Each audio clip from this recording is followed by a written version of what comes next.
कक्षा 9 के सभी प्यारे विद्यार्थियों का स्वागत है आपके अपने YouTube channel Shri Ram classes में। और आज के वीडियो में बात करेंगे कक्षा 9 की गणित का जो आपका पेपर होने वाला है, जो कि आपके 6 तारीख को होगा। तो 6 तारीख को जो बच्चों आपके पेपर होने वाला है, उसके लिए एक इंपॉर्टेंट क्वेश्चन पेपर हम इस वीडियो में डिस्कस करेंगे। और ये पूरा पेपर आपके 100 नंबर का है और आपके वार्षिक परीक्षा का जो पेपर आएगा वो भी आपके 100 नंबर का होगा। सेम इसी पेपर पैटर्न पर आधारित होगा और हूबहू इस पेपर में से आपके हूबहू प्रश्न आपकी परीक्षा में देखने को मिलेंगे। वीडियो शुरू से अंत तक देख लेना। और इसके अलावा भी मैं आपके और वीडियो अपलोड कर रहा हूँ, तो उनको भी आपको अच्छे से देखना है ताकि आपका कोई भी प्रश्न गलत ना हो परीक्षा में। और छोटे छोटे प्रश्नों को आपको ज़्यादा से ज़्यादा सोल्व करना है। बड़े क्वेश्चन तो फिक्स है, लेकिन छोटे छोटे क्वेश्चन है जो आपके चेंज होते रहते हैं, तो उनके आपको ज़्यादा से ज़्यादा प्रैक्टिस करनी है। तो आपकी जो ये गणित का पेपर है और आपके सामाजिक की पेपर की भी आपकी जो टेस्ट है वो आपके ऐप के ऊपर उपलब्ध है। SST के आपके जो 7 तारीख को पेपर होगा उसके लिए 251 प्रश्नों का टेस्ट डाल रखा है मैंने ऐप के ऊपर। इसका लिंक वीडियो के नीचे आपको डिस्क्रिप्शन बॉक्स में मिल जाएगा। साथ ही गणित के भी आपके जो 100 अति महत्वपूर्ण प्रश्न, जिसमें से आपके पेपर में हूबहू प्रश्न, इन 100 में से आपके जो हूबहू पेपर में छपेंगे क्वेश्चन, उसका भी टेस्ट आपको मिल जाएगा। चैनल को सब्सक्राइब कर लो और अपने जो व्हाट्सअप ग्रुप है उसको ज्वाइन कर लो। टेस्ट दोनों का जो लिंक है आपको वीडियो के नीचे डिस्क्रिप्शन बॉक्स में और अपने जो व्हाट्सअप ग्रुप में मिल जाएगा। तो आइए इस पेपर को सॉल्व करते हैं। जैसा आपके जो हिंदी में, विज्ञान में, इसमें सूचना प्रौद्योगिकी में और राजस्थान जीके में हूबहू पेपर आया था, वैसे वैसे आपके जो गणित में भी हूबहू आपको जो पूरा पेपर आने वाला है। और अपना टारगेट है 100 में से 100 नंबर लाना। तो जिन भी बच्चों का 100 में से 100 नंबर लाना है वो आप वीडियो को अच्छे से देखेंगे। और जिन बच्चों को पास होना है, लगता है कि उनको जो फेल होने हो सकते हो इस बार, तो वो आप वीडियो को अच्छे से देख लेना, आराम से आप पास हो जाएंगे। तो पहला प्रश्न आपके सामने है कि इनमें से जो कौन सी एक अपरिमित संख्या है, आपको इरेशनल नंबर बताने की। इनमें से कौन सा एक इरेशनल नंबर है। तो इरेशनल नंबर क्या होता है? परिमेय संख्या और अपरिमेय संख्या। तो रेशनल नंबर क्या होता है? जिसको P/Q के फॉर्म में लिखा जा सकता है, जहाँ पर जो P और Q आपके जो पूर्णांक होते हैं और Q is not equal to 0 होता है, तो इसको अपन पूर्णांक परिमेय संख्या कहते हैं। लेकिन जब किसी भी संख्या को P/Q के रूप में नहीं लिखा जा सकता है, ठीक है, इस रूप में नहीं लिखा जा सकता, उसको अपन क्या कहते हैं? अपरिमेय संख्या कहते हैं। तो यहाँ पर जो हमारा देख रहे थे संख्या √64 है। अब √64 का आप जो वर्गमूल ज्ञात करेंगे तो क्या आ जाएगा? यहाँ पे 8 आ जाएगा और 8 को हम 8/1 के रूप में लिख सकते हैं।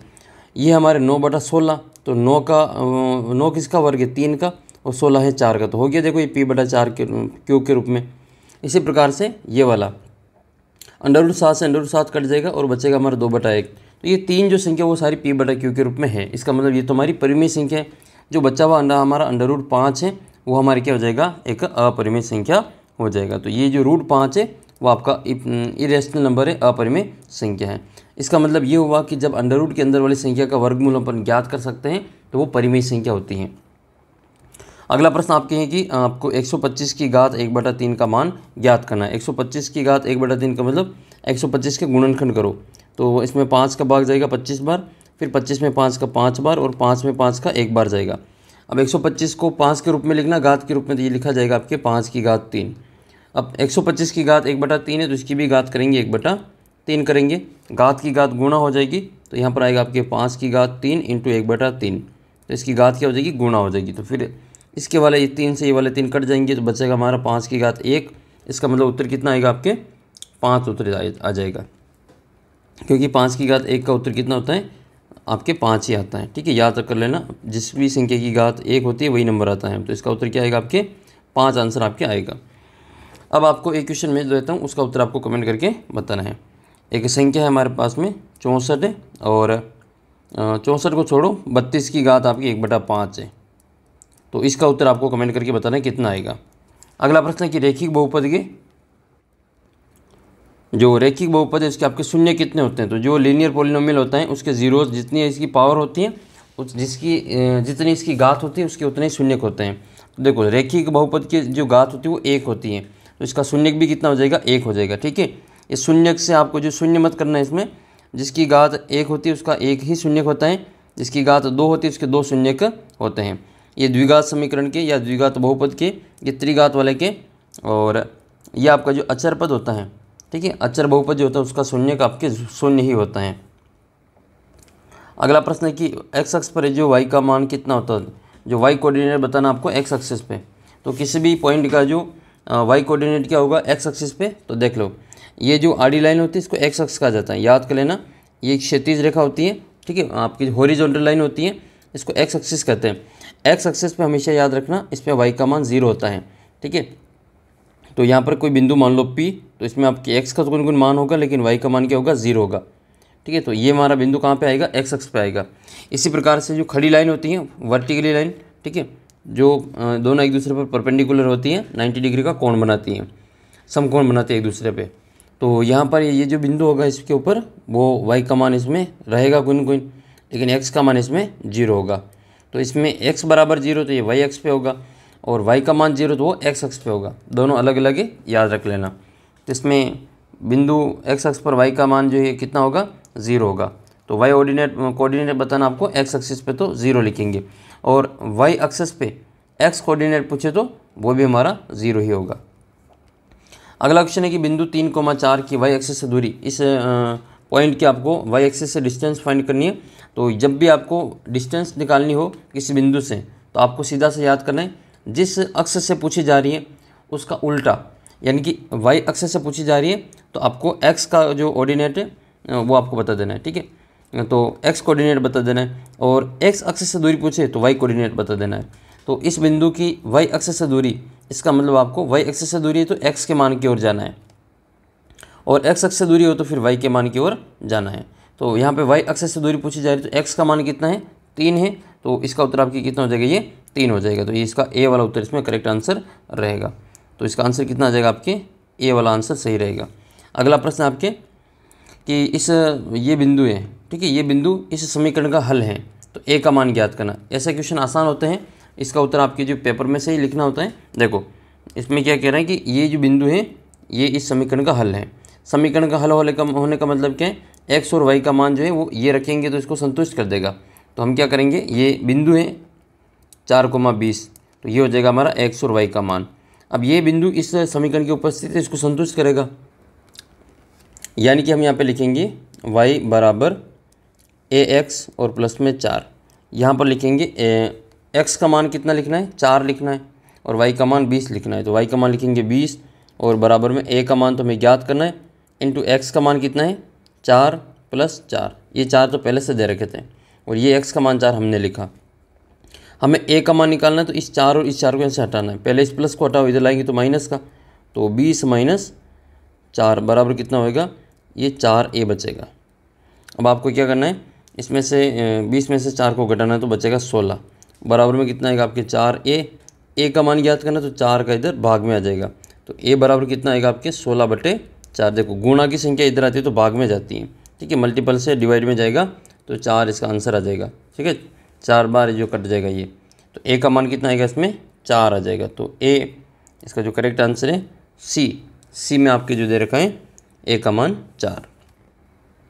अगले क्वेश्चन की ओर बढ़ते हैं। अगला क्वेश्चन ये है कि 5 सेमी त्रिज्या वाले एक आपके जो अर्धगोले का संपूर्ण पृष्ठीय क्षेत्रफल ज्ञात करना है।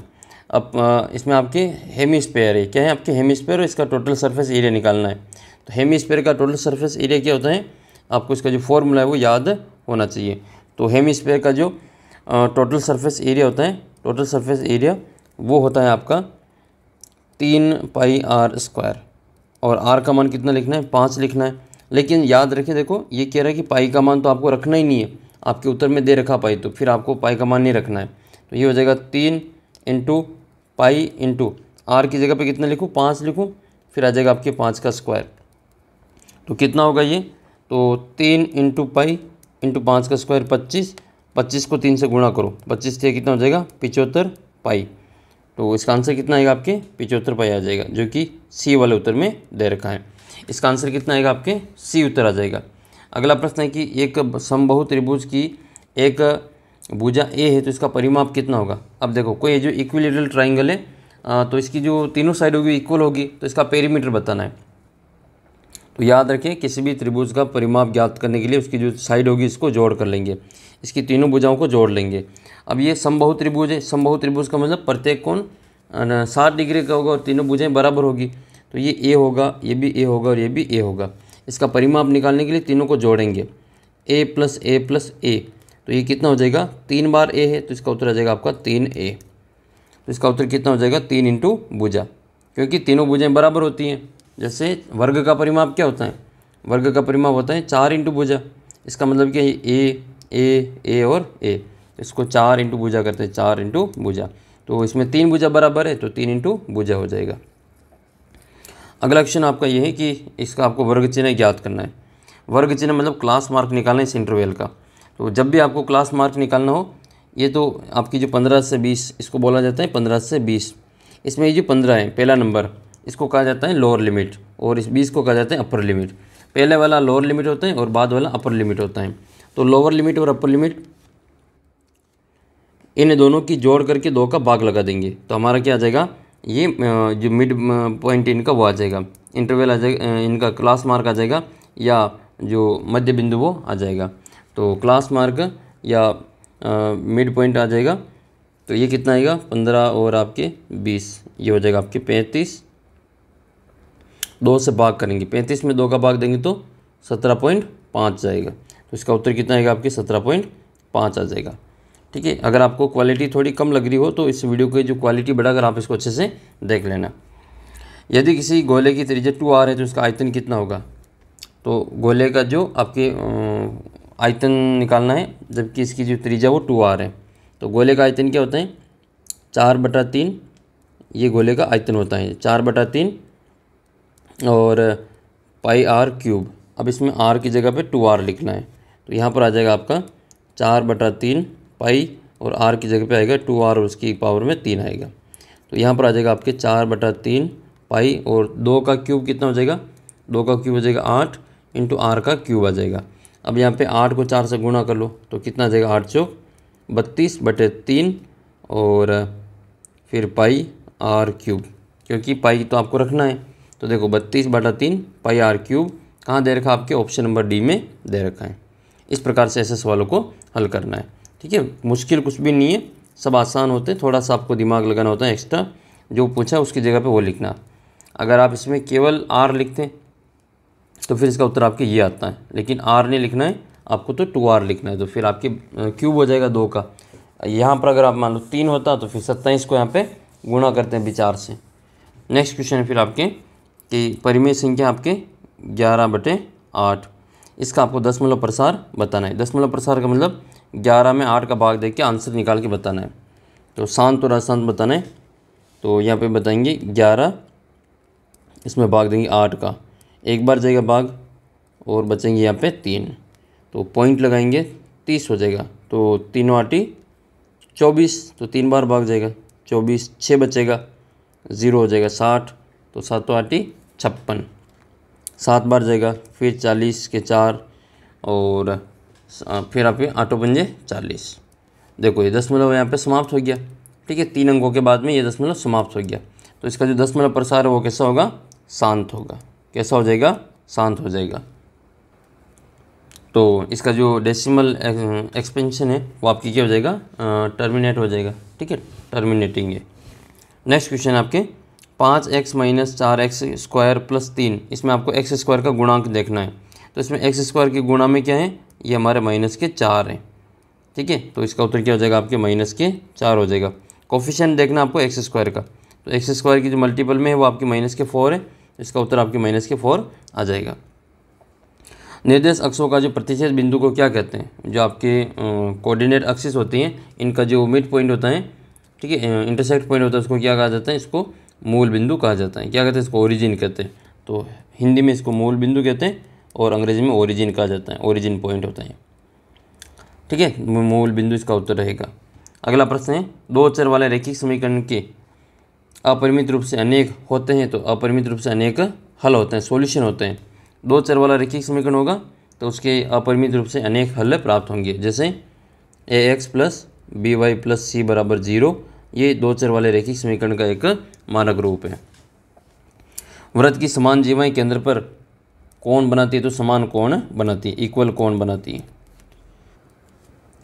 ये जीवा क्या होती है, तो देखो ये एक वृत्त है और वृत्त के ऊपर कोई 2 बिंदु है, एक बिंदु ए है, दूसरा बिंदु बी है। तो वृत्त के ऊपर से 2 बिंदुओं को सीधा मिलाने वाला रेखाखंड वृत्त की जो कोण कहलाती, जो आपकी जो जीवा कहलाती है। जीवा जैसे जैसे केंद्र के पास में जाएंगी वैसे वैसे बड़ी होती जाएगी।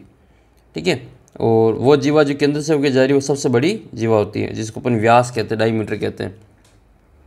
तो इनके अगर 2 वृत्त की जो समान जीवाएँ, एक वृत्त में 2 बराबर जीवाएँ हैं, तो ये केंद्र पे बराबर कोण बनाती हैं। ठीक है, ये मान लो बराबर इनकी लंबाई बराबर, ये भी 4 है और ये भी 4 है, तो इसका जो केंद्र पे कोण बनेगा और इसका जो केंद्र पे कोण बनेगा वो दोनों बराबर आएगा, ऐसा कह रहा है ये। ठीक है, याद रखना इसको। तो समान जीवाएँ समान कोण बनाती हैं। फिर आपकी अगला प्रश्न है कि किसी भी शंकु में जो कुल कितने तल होते हैं। तो याद करना, एक जो कोण होता है उसके दो प्लेन होते हैं, टू प्लेन होते हैं। देखो, एक तो आपका जो झुका हुआ है, मुड़ा हुआ, वो हो जाएगा, और एक इसका जो नीचे सर्कल हो जाएगा। तो इसके दो प्लेन होते हैं। कितने प्लेन होते हैं इसके? दो प्लेन होते हैं। ठीक है, याद कर लेना। इसके दो फेस होती हैं, एक तो आपकी ये हो जाएगा, एक तो ये वाला। ठीक है, ये तो मुड़ा हुआ हो जाएगा एक, और एक नीचे जो वृत्त होता है, एक तो ये और एक ये वाला। तो इसके कितने प्लेन होते हैं? दो प्लेन। इसके दो तल होते हैं। यहाँ पे क्या लिखना आपको? दो तल होते हैं। किसी त्रिभुज का जो अर्धपरिमाप है क्या होता है? तो अर्धपरिमाप क्या होता है? अर्धपरिमाप होता है त्रिभुज की तीनों भुजाओं को जोड़ो और फिर उसमें 2 का भाग लगा दो। a + b + c और बटे में 2, ये आपका सेमी पेरीमीटर होता है। किसी भी ट्राइंगल का हाफ पेरीमीटर या सेमी पेरीमीटर निकालना हो तो उसको अपन तीनों भुजाओं को जोड़ के 2 का भाग लगा देंगे। अगला प्रश्न है कि एक गोले की जो त्रिज्या है, तो इसमें आपको गोले का जो पृष्ठीय क्षेत्रफल बताना है। गोले की त्रिज्या r है, radius of a sphere is r, then surface area of a sphere. तो आपको गोले की त्रिज्या दे रखी है, यहाँ पे r दे रखा है ये। इसका जो टोटल सरफेस एरिया निकालना है। तो स्पेयर का जो टोटल सरफेस एरिया होता है, कुल पृष्ठीय क्षेत्रफल, वो कितना होता है? 4πr²। क्या होता है? 4πr² होगा। हेमीस्फीयर होता है तो फिर आपके वो डिपेंड करता है कि वो टोटल पूछ रहा है या फिर आपके वक्र पूछ रहे हैं। संपूर्ण पूरे गोले का वक्र पृष्ठीय नहीं होता, याद रखना। फिर आपको क्या करना है इस तीसरे सवाल में? अब 0.4 और 7 के ऊपर बाहर इसको p/q के फॉर्म में लिखना है, जहाँ पर p और q पूर्णांक है और q is not equal to 0 है। मतलब इसको परिमेय संख्या के रूप में व्यक्त करना है। तो सबसे पहले क्या करेंगे, इसको ये जो दे रखा है इसको x के बराबर में मान लेंगे। ठीक है, तो माना कि ये इसको मानेंगे, माना कि x बराबर कितना हो जाएगा? ये 0.4 और 7 की बार है। अब 7 के ऊपर बार, इसका मतलब क्या हो जाएगा? ये 0.4777 ये चलता रहेगा। इसको हम समीकरण नंबर 1 दे देंगे। ठीक है, बार बार कौन आएगा? 7 बार आएगा। फिर हम क्या करेंगे, इस समीकरण को गुणा करना पड़ेगा। अब गुणा किससे करते हैं? तो ये देखना पड़ेगा कि बार कितने अंकों के ऊपर है। बार हमारा 1 अंक के ऊपर है, तो इसको अपन 1 अंक वाली संख्या से गुणा करेंगे। यहाँ पर लिखना पड़ेगा समीकरण 1 को 10 से गुणा कर, 10 से गुणा कर समीकरण गुणा करने पर, ऐसा लिख लेते हैं समीकरण 1 को 10 से गुणा करने पर। तो इसको 10 से गुणा कर देते हैं, तो ये इधर तो हो जाएगा आपका 10x, x गुणा होगा 10 से तो 10x हो जाएगा, और इधर हमारा 10 से गुणा होगा तो ये आ जाएगा आपका 10 × 0.4777 ये चलता रहेगा। समीकरण नंबर 2 हो जाएगा। तो ये कितना आ जाएगा आपका 10x, और बराबर में इसको 10 से गुणा करें, ये पॉइंट यहाँ खिसक जाएगा, तो ये 4.777 आ जाएगा। समीकरण नंबर 2 इसको दे देंगे। ठीक है, अब क्या करेंगे, बड़ी समीकरण है दूसरी और पहली समीकरण है छोटी, तो यहाँ पर लिखेंगे समीकरण 2 माइनस समीकरण 1, यानी कि समीकरण 2 में से समीकरण 1 को घटाने पे। समीकरण 2 क्या है? 10x है, तो यहाँ लिखेंगे हम 10x माइनस समीकरण 1 क्या है? x। इधर के बराबर वाले को इधर से घटा लेंगे, इधर से बराबर वाले को उधर घटा लेंगे। बराबर में क्या आएगा? 4.777, और माइनस में आ जाएगा आपका 0.477। ठीक है, ये आ जाएगा। इसमें से इसको घटा लेंगे यहाँ पे, तो घटाएंगे यहाँ पे कितना बचेगा? आपके 9x बचेगा, और इधर कितना बचेगा? माइनस कर लेते हैं इसको भी, तो ये बचेगा आपका 0 0, 7 में से 4 जाएगा तो 3 बचेगा। ठीक है, और फिर यहाँ पर कितना आ जाएगा आपके? 1 मिनट, इसको वापस देख लेते हैं। ये पॉइंट के नीचे पॉइंट आ जाएगा, तो यहाँ पे 3 आ जाएगा। क्या आएगा यहाँ पे? 3, तो 3 पॉइंट ये आ जाएगा। अब आपको क्या करना है? 9 का भाग देना है।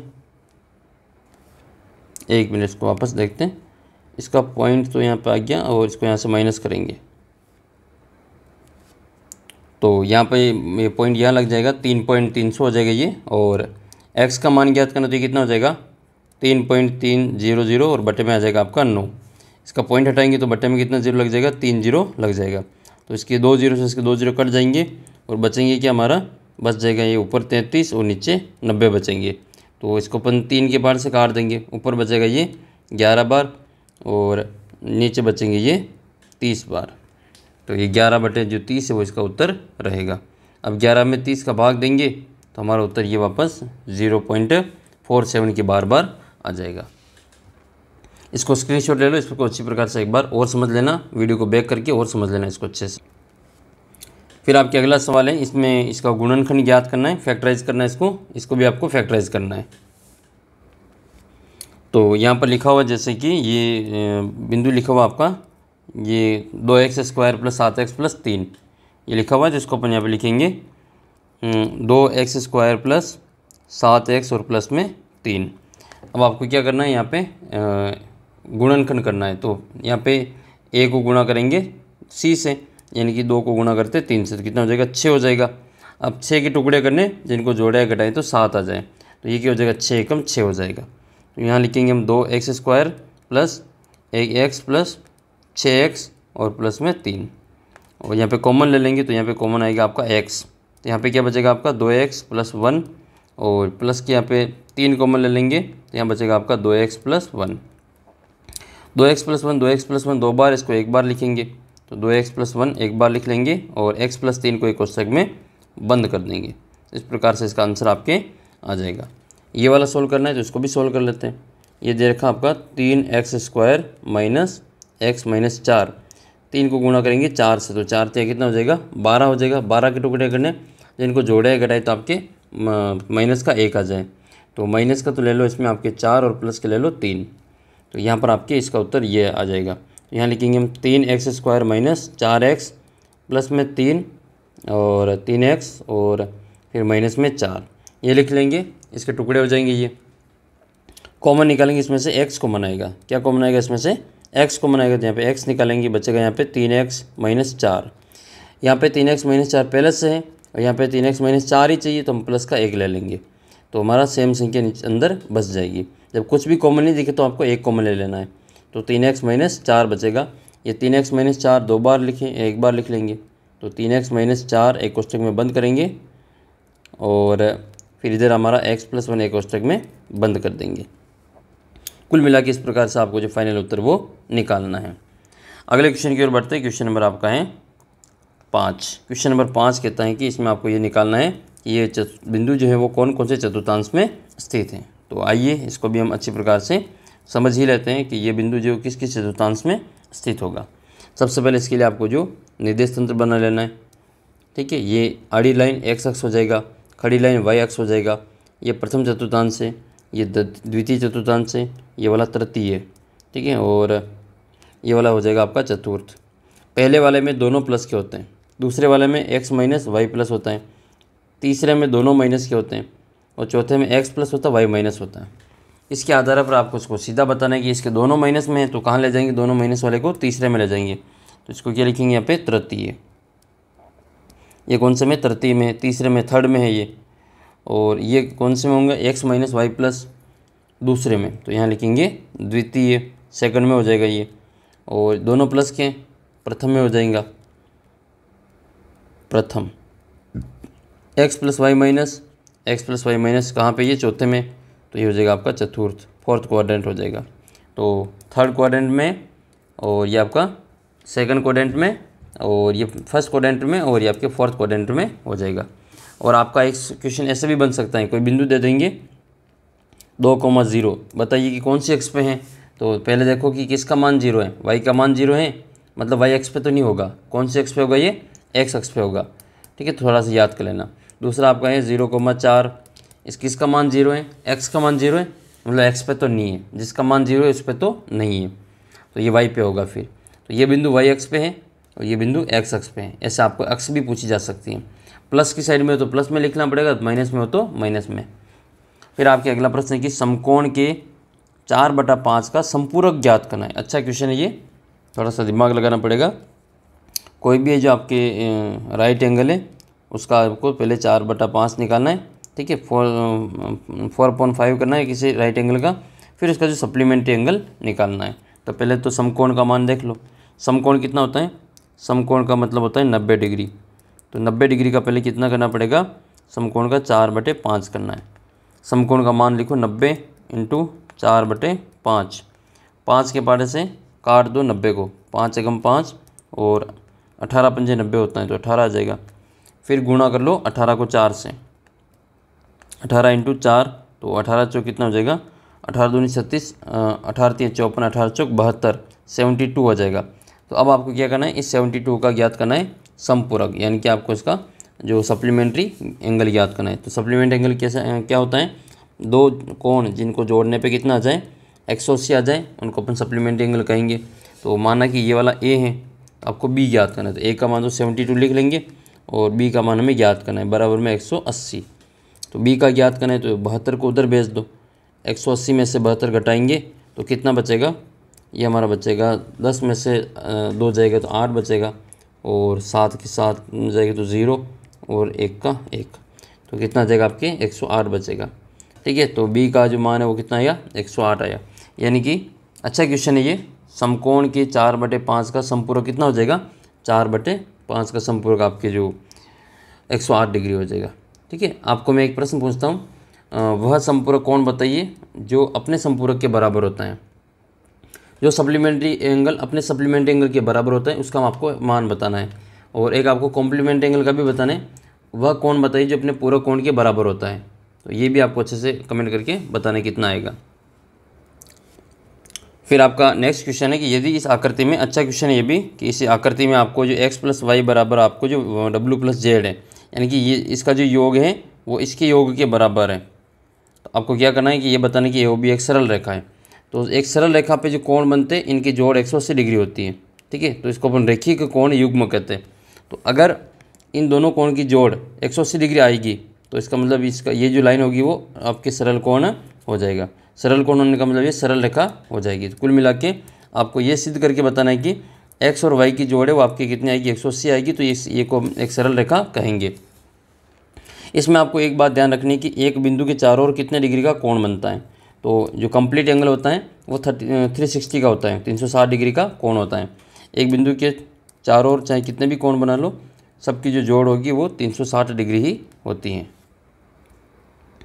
तो ये आपकी प्रश्नावली का सवाल है, ये रेखा और कोण वाले का चौथा सवाल है ये कि x + y बराबर w + z हो तो आपको सिद्ध करना है कि वो भी एक सरल रेखा है, यानी कि इसका जो जोड़ है वो इसकी जोड़ के बराबर है। तो हमें ये बताना है कि ये जो लाइन आ रही है वो सरल रेखा है। सरल रेखा में जो कोण बनता है वो 180 डिग्री का कोण बनता है एक तरफ, तो दूसरी तरफ भी 180 का ही कोण बनता है। तो या तो x + y बराबर 180 ले आओ या w + z बराबर 180 ले आओ। दोनों की जोड़ अगर 180 आती है, इन दोनों की जोड़, तो हम ये कह देंगे कि ये जो एक सरल रेखा बना रही है। तो इसमें आपको क्या दे रखा है, ये दे रखा है कि x y बराबर w z है। तो या तो आप x + y की जगह पे w + z को लिख लेना, या फिर w + z की जगह पे x + y लिख सकते हो। इसका मान इसके मान के बराबर है। तो इसमें आपको क्या दे रखा है, इसमें दे रखा है कि आकृति में जो x + y बराबर w + z है। हमें क्या सिद्ध करना है कि AOB बराबर एक सरल रेखा है। ये सारी चीज़ आपको लिखनी पड़ेगी, देखो तभी जाके आपको नंबर मिलेंगे। इसका क्या प्रमाण है हमारे पास में, तो ये कह रहे हैं कि हमारे पास में प्रमाण है कि x + y बराबर w + z है। लेकिन हम जानते हैं कि एक जो बिंदु के चारों ओर जो बनने वाले कोणों का योग होता है वो 360 डिग्री होता है। तो x + y और w z, एक बिंदु मान लो ये बिंदु है, इसके 4 कोण बन रहे हैं। क्या बन रहे हैं, 4 कोण बन रहे हैं। तो ये हो जाएगा, मान लो ये बिंदु, ये और ये, इस चारों कोणों की जोड़ 360 हो जाएगी। तो हमने इन चारों कोणों को एक साथ लिख के जोड़ कर ली और 360 आगे लिख लिया। फिर हम ये वाला x + y है या w + z है, तो x + y की जगह पे हम लिख सकते हैं w + z, या w + z की जगह पे हम लिख सकते हैं x + y। तो हम इसमें क्या कर रहे हैं, इस w + z की जगह पे इसके बराबर में हम क्या लिख रहे हैं, x + y लिख रहे हैं। तो जहाँ पर w + z था उसकी जगह पे हमने x + y लिख लिया। इससे क्या होगा, दोनों सेम हो जाएंगे। तो x से x जुड़ जाएगा तो ये 2x हो जाएगा, और y को y में जोड़ेंगे तो ये 2y हो जाएगा, और बराबर में 360 चलता रहेगा। फिर हम क्या करेंगे, इसमें से कॉमन निकालेंगे। क्या कॉमन आएगा, इसमें 2 कॉमन आ जाएगा, तो यहाँ पर बचेगा आपका 2 कॉमन आ जाएगा और बराबर में 360 आएगा। तो या यहाँ पर ऐसा आएगा आपके 2 कोष्टक x + y बराबर आपके 360। अब ये 2 का गुणा में तो इधर भाग में ले आएंगे, तो ये भाग में आ जाएगा। तो कितनी बार चला जाएगा भाग, 180 बार चला जाएगा। तो x + y बराबर कितना आ जाएगा, 180 हो जाएगा। तो जब 2 कोण एक रेखा के ऊपर स्थित हैं और इनकी जोड़ 180 डिग्री हो रही है, इसका मतलब वो रेखिक कोण युग्म बनाते हैं, और रेखिक कोण युग्म बनाते हैं इसका मतलब वो है कि सरल रेखा है। ठीक है, ये लाइन लिखनी है। तो x + y जो है, x + y बराबर 180 आ रहा है, यानी कि x और y एक सरल रेखिक युग्म बनाते हैं। अतः AOB एक सरल रेखा है। तो इस प्रकार से ऐसे सवालों को आपको सॉल्व करना है, सिद्ध करना है। फिर आपका नेक्स्ट क्वेश्चन है कि दर्शाइए कि किसी समबाहु त्रिभुज का जो प्रत्येक कोण है वो 60 डिग्री का होता है। ये आपको सिद्ध करके बताना है। ठीक है, ये सिद्ध करके बताना है कि किसी भी समबाहु त्रिभुज का जो प्रत्येक कोण होता है वो 60 डिग्री का होता है। तो देखो, इसके लिए आपको क्या करना है, एक समबाहु त्रिभुज की जो परिभाषा है वो आपको याद होगी कि ऐसा त्रिभुज जिसकी तीनों भुजाएं बराबर हो, इसको अपन समबाहु त्रिभुज कहते हैं। जब तीनों भुजाएं बराबर हैं, इसकी तीनों भुजाएं बराबर हैं, ठीक है, क्योंकि एक समबाहु त्रिभुज है। ABC एक कौन सा त्रिभुज है? समबाहु त्रिभुज है। जब ये समबाहु त्रिभुज है तो आपको क्या करना पड़ेगा, इसकी तीनों भुजाएं बराबर बतानी पड़ेगी। तो AB बराबर BC बराबर CA, तीनों भुजाएं बराबर बतानी पड़ेगी। तो तीनों भुजाएं अगर बराबर हैं तो इनके जो सम्मुख कोण होंगे, बराबर भुजा के सामने वाले कोण भी बराबर होंगे। तो AB के सामने वाला C ये बराबर होगा, BC के सामने वाला A ये भी बराबर होगा, AC के सामने वाला B भी बराबर होगा। यानी कि ये तीनों भुजाओं के जो बराबर है तो इसके तीनों कोण भी बराबर होंगे।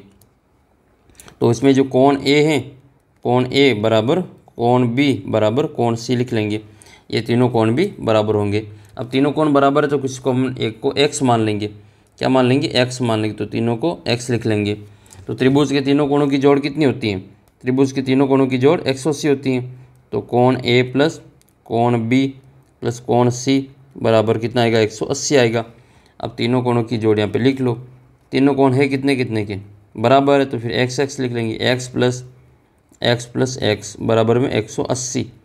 अब 3x को 3 जोड़ेंगे तो ये 3x हो जाएगा। ठीक है, x और x, तो ये 3x हो जाएगा बराबर में 180। x का मान ज्ञात करना है तो 3 का भाग लगा देंगे 180 में। तो 3 का भाग 180 में कितनी बार जाएगा? 3 छंग 18, 6 60 बार। तो x का मान कितना आ जाएगा? 60 डिग्री आ जाएगा। तो प्रत्येक कोण कितना माना हमने? x माना। प्रत्येक कोण कितना माना? x माना। तो तीनों कोण बराबर है तो x यानी कि 60 और 60 बराबर 180 हो जाएगा। तो ये आपको सवाल है, इस प्रकार से आपको इसको सिद्ध करके लिखना है। उम्मीद करता हूँ कि ये समझ में आ गया होगा। ठीक है, इस प्रकार से आपको ये सिद्ध करके लिखना है। फिर आपका नेक्स्ट क्वेश्चन है वही क्वेश्चन जो पिछले पेपर में भी था। त्रिभुज ABC में AB बराबर BC है, कोण B बराबर आपका 50 डिग्री, तो कोण A का मान ज्ञात करना है। तो ये वाला डायग्राम है आपका इसमें कि ये वाला जो कोण है वो 50 है, इसकी ये दो भुजाएं बराबर हैं। तो कोण आपका जो A का मान है वो ज्ञात करना है। यही पूछ रहे हैं, हाँ, कोण A ज्ञात करना है। तो कोण A का मान ज्ञात करना, तो ये देखो बराबर भुजा के सामने वाले कोण भी बराबर होते हैं, तो ये दोनों आपके बराबर हो जाएंगे। जब दोनों बराबर हो जाएगा तो एक को हम x मान लेंगे और C को भी x मान लेंगे, क्योंकि इसमें दिया गए हैं, क्या दिया गए हैं कि AB बराबर जो है वो आपका BC है। जो बराबर कोणों के सामने भुजाओं के सामने वाले कोण भी बराबर होते हैं। तो AB के सामने वाला C और BC के सामने वाला A ये दोनों बराबर हो जाएंगे। तो माना कि कोण A का मान कितना है? माना कि कोण जो A होगा, कोण A बराबर कितना मान लेंगे? x डिग्री मान लेंगे, x डिग्री है। तो A x है तो C भी कितना हो जाएगा? x ही होगा। तो ये कितना हो जाएगा? x डिग्री ही रहेगा। तो इन तीन त्रिभुज के तीनों कोणों की जोड़ का नियम लगा लेते हैं। तो त्रिभुज के तीनों कोणों की जोड़ कितनी होती है? कोण A प्लस कोण B प्लस कोण C बराबर कितना आएगा? 180 आएगा, 180 डिग्री। तो हम क्या करेंगे, इन तीनों की मान लिख लेंगे। तो A का मान तो अपने पास में है x, प्लस B का मान हमारे पास में 50 डिग्री। देखो ये यहाँ पे दे रखा 50 डिग्री, सवाल में भी दे रखा है 50, प्लस C का मान x है और बराबर में 180 है। अब ये दोनों इनकी जोड़ हो जाएगी, x और x 2x हो जाएगा। तो 2x प्लस 50 और बराबर में 180। अब हमें x का मान ज्ञात करना है तो 50 को उधर ले जाना पड़ेगा। तो 180 में से 50 को घटा लेंगे, कितना बचेगा? ये 130 बचेगा। तो x बराबर कितना आएगा आपके? 130 और बटे में 2। तो 130 का आधा कितना हो जाएगा? 65, 65 डिग्री उत्तर आएगा। तो कोण A का जो मान है वो कितना आएगा आपके? 65 डिग्री आएगा। 65 डिग्री इसका जो करेक्ट आंसर वो रहेगा। पिछले क्वेश्चन में भी, पेपर में भी यही क्वेश्चन था, केवल ये B का मान चेंज कर दिया था। पहले यहाँ पे कितना था? 70 डिग्री था। तो 70 था तो फिर आपकी 110 बचेंगे, 2 का भाग देंगे तो 55 उत्तर आया था। बस इतना सा इसमें अंतर आया था, बाकी सवाल पूरा यही का यही है। फिर आपका नेक्स्ट क्वेश्चन है कि 10वां सवाल है कि एक त्रिभुज की 3 भुजाएं दे रखी, आपको 10, 12 और 18 इसका अर्ध परिमाप ज्ञात करना है। ट्राइंगल की साइड दे रखी 10, 12, 18, इसके आपको सेमी पेरीमीटर निकालना है। तो फॉर्मूला क्या होता है सेमी पेरीमीटर का? S equal to A plus B plus C और बटे में 2। ए का मान कितना लिखूँ, 10 लिखो, बी का मान 12 लिखो, सी का मान 18 लिखो। कहाँ से लिख रहे, ये यहाँ से लिख रहे 10 12 18, ये ए बी सी है। तो फिर बटे में कितना आएगा, 2 आएगा। तीनों की जोड़ तो ये हो जाएगी आपके 12 और 18 30, कितने हो जाएंगे 30 और 10 40, तो 40 बटे 2 बराबर 20। और ये सेंटीमीटर में है तो इसका परिमाप भी, अर्ध परिमाप भी 20 में ही आएगा। तो इसका अर्ध परिमाप कितना हो जाएगा आपके 20 सेंटीमीटर हो जाएगा। और परिमाप की बात करें तो फिर इसका क्या हो जाएगा, 40 हो जाएगा। अगला प्रश्न है कि एक ठोस गोले का व्यास 6 सेंटीमीटर है तो इसका आयतन ज्ञात करना है। तो देखो उसमें आपकी व्यास दे रखा, तो पहले आपको त्रिज्या ज्ञात करनी पड़ेगी। तो व्यास बराबर कितना है, तो व्यास बराबर दे रखा आपको 6 सेंटीमीटर। तो त्रिज्या कितनी हो जाएगी, तो त्रिज्या बराबर होता है व्यास बटे 2। फॉर्मूला क्या होता है, व्यास बटे 2 होता है। 6 बटे 2 करेंगे तो कितना आएगा आपके 3 सेंटीमीटर आएगा। अब आपको गोले का आयतन लगाना है। तो गोले का आयतन का सूत्र क्या होता है, गोले का आयतन होता है 4/3 पाई आर क्यूब होता है। 4/3 इंटू पाई का मान 22/7 इंटू आर का मान कितना है 3 है। तो 3 को 3 बार लिखेंगे, 3 इंटू 3 इंटू 3, क्योंकि आर की घात 3 है। 1 3 से ये 1 3 कट जाएंगे, फिर आपको इनको गुणा करना है। तो 22 चौक कितना हो जाएगा 88 इंटू 3 तिया 9 और बटे में आएगा 7। तो 88 को 9 से गुणा कर लेंगे, 8 9 72 के 2 हासिल के 7, 72 और 7 कितने हो जाएंगे 79 और बटे में 7। फिर इसमें हम भाग दे देंगे 7 का। तो 7 का भाग 9, 7 में एक बार जाएगा, 9 में एक बार जाएगा, 2 बचेंगे, 22 7 या 21, एक बचेगा, पॉइंट लगाएंगे 10, तो 7 एकम 7 और फिर 3 7 चौक 28, तो 113.14 इसका उत्तर आएगा। देखो इस बच्चे ने निकाल रखा है 113.14। तो ऐसे आपको भी आंसर वो निकाल लेना है। उम्मीद करता हूँ कि ये वाला समझ में आ गया होगा। चलो नेक्स्ट क्वेश्चन की ओर बढ़ते हैं। नेक्स्ट क्वेश्चन अपना कि एक वर्ग दे रखा है इसमें और इसकी आपको निचली सीमा बतानी है।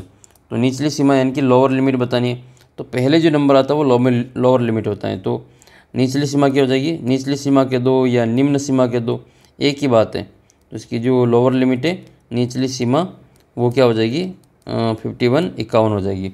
और इसकी जो ऊपरी सीमा के 2 या उच्च सीमा के 2 वो कितनी हो जाएगी, वो आपके 55 हो जाएगी। और इसका अंतराल पूछे या चौड़ाई पूछे, ठीक है, तो क्या पूछे इसकी चौड़ाई, तो आपको जो ऊपरी सीमा में से निचली सीमा को माइनस कर देना है। तो 55 माइनस 51 करेंगे तो इसका उत्तर 4 आएगा। इसका आपका जो मिड पॉइंट पूछे, मध्य बिंदु कितना होगा, क्लास मार्क पूछे, तो आपको इन दोनों को जोड़ के 2 का भाग लगा देना है। वर्ग चिन्ह क्लास मार्क एक ही होता ही है, तो दोनों को जोड़ कर 2 का भाग लगा देंगे तो इसका उत्तर आपके आ जाएगा। फिर आपका नेक्स्ट क्वेश्चन है कि एक बारंबारता बहुभुज इसका प्रयोग कब किया जाता है। तो बारंबारता बहुभुज का प्रयोग तब किया जाता है जब, तो ये आपकी जो बारंबारता बहुभुज है, ठीक है, तो इसका प्रयोग कब किया जाता है, तो इसका प्रयोग तब किया जाता है जब जो आंकड़े सतत हो और बहुत ही अधिक हो। ठीक है, ये चीज़ आपको याद रखनी है कि बारंबारता बहुभुज का प्रयोग कब करते हैं, जब आंकड़े सतत हो और बहुत ही ज़्यादा हो, तो हम क्या करेंगे बारंबारता बहुभुज का प्रयोग करेंगे। अर्थात इस समान प्रकृति के दो अलग अलग आंकड़ों की तुलना करने में, एक ही कक्षा के दो अलग अलग सेक्शन के जो प्रदर्शन होता है उनकी तुलना करने में अधिक ही उपयोगी होता है। फिर आपका नेक्स्ट क्वेश्चन है और ये है क्वेश्चन आपका कि समीकरण के आपको जो 4 हल ज्ञात करने। तो समीकरण क्या दे रखा है आपको, समीकरण दे रखा है x + 2y = 5। तो यहाँ लिखेंगे हम x + 2y और बराबर में कितना लिखेंगे 5 लिखेंगे। इसके 4 हल ज्ञात करने, तो इस x को अकेला रख लो और 2y को उधर ले चलो। तो यहाँ पर x बराबर क्या बचेगा 5 - 2y। अब हम क्या करेंगे, इस x अकेला इसका मान नहीं रखेंगे, जो y किसी के साथ में उसका मान रखेंगे। जब y का मान लिखेंगे 0 तो x का मान कितना आ जाएगा 5 - 2 × 0 बराबर 5 - 0 यानी कि 5 उत्तर आएगा। पहला मान कितना है 5 आया। y बराबर 1 लिखो तो x बराबर कितना आ जाएगा, x बराबर आएगा 5 - 2 × 1। तो 5 में से 2 एकम 2 करेंगे तो कितना बचेगा 3 बचेगा। दूसरा है y बराबर 2 लिखो तो ये बचेगा हमारा x बराबर 5 - 2 × 2। तो 5 में से 2 × 2 कितना हो जाएगा 4 हो जाएगा। 5 में से 4 जाएगा तो 1 बचेगा। चौथा मान आप कमेंट करके बताना कितना आएगा। ठीक है, वो प्लस में भी आ सकता है और माइनस में भी आ सकता है। तो y का मान अगर 3 लिखेंगे, y का मान 3 लिखेंगे तो इसका उत्तर कितना आएगा और y का मान 4 लिखेंगे तो इसका उत्तर कितना आएगा कमेंट करके बताना है। तो ये आपके जो 4 मान है वो आपके याद हो जाएंगे कि y बराबर 0 तो x का मान 5 हो जाएगा। तो इसको कैसे लिखेंगे, इसको ऐसे लिखना पड़ेगा कि ये तो हो जाएगा आपका 5,0, ये हो जाएगा आपका 3,1। पहले x का लिखते हैं बाद में y का लिखते हैं, फिर ये 1,2। अब जो आएगा उसको अपन यहाँ लिख लेंगे। ये दोनों आप कोष्टक में कमेंट करके बता देना। फिर आपका नेक्स्ट क्वेश्चन है कि यदि दो बिंदुओं ए और बी के मध्य में एक सी बिंदु इस प्रकार है कि AC बराबर BC है, तो सिद्ध कीजिए कि जो AC है वो AB का आधा है। ये जो AC है वो ये जो AC है वो इस पूरे AB का क्या है, आधा है। वो आपको सिद्ध करना है। तो इसमें आपको ये दे रखा है कि AC बराबर BC है। AC के बराबर कितना दे रखा आपको, BC दे रखा। तो हम यहाँ पे लिख लेंगे कि AC बराबर BC है। ये AC है और ये BC। ये क्यों लिख रहे, क्योंकि ये जो C है आपके AB का मध्य बिंदु है। C जो है वो AB का क्या है, मध्य बिंदु है। तो मध्य बिंदु होने के कारण इसको जो बराबर भागों में बांटेगा। यानी कि हम ये मान लो AC को 2 बार जोड़ें, ठीक है। तो AC और AC को जोड़ेंगे तो ये पूरा AB के बराबर आ जाएगा, ठीक है। तो BC और AC दोनों बराबर हैं। तो ये AB है, ये तो क्या है, AB है। और इधर AB की जोड़ करेंगे तो ये क्या आएगा आपके AC प्लस BC, ठीक है। AC और BC दोनों बराबर है। तो AB को हम और क्या लिख सकते हैं, तो AC का ये समपाती इनके बराबर है कि AC बराबर BC है। तो AC के बराबर में हम BC लिख सकते हैं और BC के बराबर में AC लिख सकते हैं। तो इसको हम क्या लिख लेंगे यहाँ पे, ये AB जो है इसको 2 बार लिख लेंगे। ये भी AC है और ये इधर भी आपके AC ही है, क्योंकि दोनों बराबर है। मान लो ये 4 है तो इधर 2 और इधर 2 है, तो ये आगे AC है तो ये भी आपका AC ही बराबर हो जाएगा। दोनों बराबर है तो आपकी ये कितना हो जाएगा, 2AC हो जाएगा। और 2AC हो जाएगा तो इधर कितना हो जाएगा, ये पूरी लाइन AB हो जाएगा। BC प्लस AC AB हो जाएगा। अब AC का मान ज्ञात करना है तो 2 का इसमें भाग दे देंगे, 2 का भाग दे देंगे तो ये AC बराबर कितना आ जाएगा, AC बराबर 1/2 इंटू AB हो जाएगा। और ये हमें क्या करना है, सिद्ध करना है। फिर आपके अगला सवाल है ये क्वेश्चन नंबर 6 की, दर्शाइए कि आयत का एक जो प्रत्येक कोण होता है वो समकोण होता है। आयत का जो प्रत्येक कोण होगा, जो each angle of rectangle is a right angle. तो रेक्टेंगल का जो प्रत्येक कोण वो आपके राइट एंगल होगा, ये आपको प्रूव करना है। तो इसके लिए क्या करना पड़ेगा, सबसे पहले आपको एक आयत क्या एक प्रकार का समांतर चतुर्भुज है। आयत क्या होता है, एक प्रकार का समांतर चतुर्भुज होता है। आमने सामने की भुजा बराबर होती है, आमने सामने के कोण भी बराबर होते हैं। तो ये आपकी किताब का जो चतुर्भुज वाले प्रश्नावली है उसका उदाहरण नंबर 1, ठीक है। कि दर्शाइए कि एक आयत का जो प्रत्येक कोण होता है वो समकोण होता है।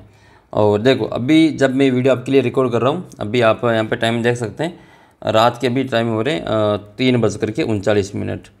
ये वीडियो मैंने शुरू किया था 2:40 पे, ठीक है, 2:40 पे। और अभी 3 कितने हो रहे, 3:39 हो रहे हैं। तो लगभग 1 घंटे का जो समय हो गया। और वीडियो भी रिकॉर्ड हुआ है केवल 43 मिनट का। तो 40 मिनट का भी जो 43 मिनट का वीडियो रिकॉर्ड हुआ है, और मुझे बोलते बोलते अभी जो 1 घंटा हो चुका है, ठीक है। तो 2:40 पे इसको शुरू किया था और अभी 3:40 होने में है। और अब जब आप जो सुबह उठेंगे तो आपको जो रेडी मिल जाएगा वीडियो, और अच्छी प्रकार से आपको और तैयारी करनी है। आपके लिए मैं और भी ज़्यादा मेहनत करूँगा बच्चों। अगर आप जो और ज़्यादा मेहनत करेंगे, आप भी मेरे साथ मेहनत करें। आपका जो सपना है इस बार है जो गणित में अच्छा स्कोर करने का, बहुत ही अच्छा स्कोर होगा आपके। और मेरा तो एक ही सपना है कि जिन बच्चों को गणित से डर लगता है, उन बच्चों को भी जो गणित का जो डर है वो समाप्त करना है। अगर आपको कुछ भी नहीं आता है गणित में, तो भी आपको गणित में पास करवाना है, ये मेरा टारगेट है। और 10वीं क्लास में आपको जो लेके जाना है। तो जिन भी बच्चों का सपना है 10th क्लास में अच्छे स्कोर करने का, तो वो आप जुड़े रहें लास्ट तक, क्योंकि आपका जो जल्द ही आपका जो 10वीं क्लास की भी जो तैयारी मैं आपको इसी प्रकार से शुरू कर दूंगा। और अब हम जो 10वीं क्लास की तैयारी वो किसी परीक्षा के लास्ट टाइम पे नहीं करेंगे, उसके साल भर तैयारी करेंगे। और कुछ मैं जो सिलेक्टेड लगभग जो 100 बच्चे ऐसे सिलेक्ट करूँगा जिनकी जो अच्छे से तैयारी करवाएंगे। और इनके 100 में से 100 नंबर जो विशेष तौर पर आपका जो साइंस और मैथ्स, इन 2 सब्जेक्ट में आपका जो मैं तैयारी करवाऊँगा, जिसमें इनकी जो 100 में से 100 नंबर की गारंटी मेरी है। अगर वो इसके अनुसार चलेंगे, मेरे अनुसार जो मैं आपको बताऊंगा उसको अच्छे से तैयार करेंगे, तो मेरी गारंटी वो आराम से 100 में से 100 नंबर लेके आएंगे। तो इसका भी जल्द ही आपके सामने जो एक प्लान लेके आएंगे, जिसके द्वारा जो आप जो अच्छे से तैयारी करेंगे। और जो लिमिटेड बच्चे होंगे, 100 बच्चे ही होंगे, उनको इसमें ज्वाइन करवाएंगे। और 100 बच्चों की जो टारगेट 100 में से 100, ठीक है। गणित में भी 100 में से 100 और विज्ञान में भी 100 में से 100। इस प्रकार से मैं आपको पूरी तैयारी करवाऊँगा और बाकी सब्जेक्ट की भी मैं आपको साथ में तैयारी करवाऊँगा, लेकिन मेरा जो मेन टारगेट रहेगा वो गणित और विज्ञान का रहेगा। हर दोनों विषय में आपके 100 में से 100 नंबर के टारगेट लेकर चलेंगे। ये 10th क्लास की बात कर रहा हूँ। अभी जैसे मैं आपको 9th क्लास में तैयारी करवा रहा हूँ, उससे भी बेहतर तरीके से आपकी जो 10th की आपको तैयारी करवाने वाले हैं। तो जुड़े रहें, जिन भी बच्चों को समझ में आता है वो आप जुड़ सकते हैं। तो देख लेते हैं हम इसका जो सिद्ध कैसे करना है। इसको दर्शाइए कि एक आयत का जो प्रत्येक कोण है वो 90 डिग्री का होता है। तो एक याद कीजिए, आयत क्या होता है? आयत एक समांतर चतुर्भुज होता है जिसका एक कोण 90 डिग्री का होता है, ठीक है, समकोण होता है। तो ये एक समांतर चतुर्भुज आयत है, इसका जो एक कोण है वो 90 डिग्री मान लेते हैं। कितना है? 90 डिग्री है। अब 90 डिग्री है तो मान लेते हैं ABCD एक आयत है और इसका एक कोण 90 का है। ये इस एक एंगल को 90 डिग्री का मान लेंगे। नहीं लिखा हुआ फिर भी आपको 90 मानना है, क्योंकि ऐसा जो साइन होता है वो 90 का ही होता है। ये जो कोण है इसमें 90 डिग्री का ही कोण होता है। तो यहाँ पर लिखेंगे हम 90 डिग्री। अब ये कोण 90 डिग्री का है तो हमें क्या बताना है इसमें कि इसका जो प्रत्येक कोण है, बाकी के जो बचे हुए कोण है B, C और D, ये सारे के सारे क्या है? 90 के कोण है। तो हमें दर्शाना है कि B बराबर C बराबर D बराबर में A। तो A, B, C और D ये सारे कोण क्या हो जाएंगे? बराबर हो जाएंगे। तो आपको क्या करना है, इसमें ये लाइन को आगे बढ़ाना है। ये क्या करना है? इस लाइन को आगे बढ़ाना है। तो ये दोनों समांतर रेखा हो जाएगी कि AD जो है वो इस BC के समांतर है। ये जो लाइन है देखो, ये पूरी लाइन इस लाइन की क्या है? समांतर है। जब दो समांतर रेखाएं होती है और इसको एक तिरछी रेखा काटते हैं, इसको तिर्यक रेखा कहते हैं। तो दोनों समांतर रेखाओं के लिए AB क्या हो जाएगी? तिर्यक रेखा हो जाएगी। और आपको याद होना चाहिए कि तिर्यक रेखा की एक ही ओर बने जो कोण होते हैं, इनकी जोड़ 180 डिग्री होती है। कितनी होती है? 180 डिग्री होती है। तो AB एक तिर्यक रेखा है। AB क्या है? कि तिर्यक रेखा है। इस 8.6 आकृति में AB एक तिर्यक रेखा है। तो हम क्या करेंगे? इन दोनों की जोड़ करेंगे। तो कोण A प्लस B की जोड़ कितनी आएगी? 180 आएगी, क्योंकि तिर्यक रेखा की एक ही ओर बने कोण का जो अंतर कोण होंगे उनकी जोड़ 180 के बराबर आती है। तो कोण A को इधर को, कोण B को जोड़ेंगे तो इनकी जोड़ 180 डिग्री आएगी। तो हमने कोण A और B को जोड़ा तो A का मान तो 90 दे रखा हमें, ठीक है, क्योंकि वो आयत एक ऐसा समांतर चतुर्भुज है जिसका जो एक कोण 90 डिग्री का होता है। तो इसका जो एक कोण है वो 90 का हो जाएगा। तो B का मान ज्ञात करना है तो 180 में से A को घटा लेंगे। 180 में से 90 को घटाएंगे तो कितना बचेगा? 90 डिग्री बचेगा। तो कोण B का मान कितना आया? कोण B का मान आया हमारे पास में 90 डिग्री।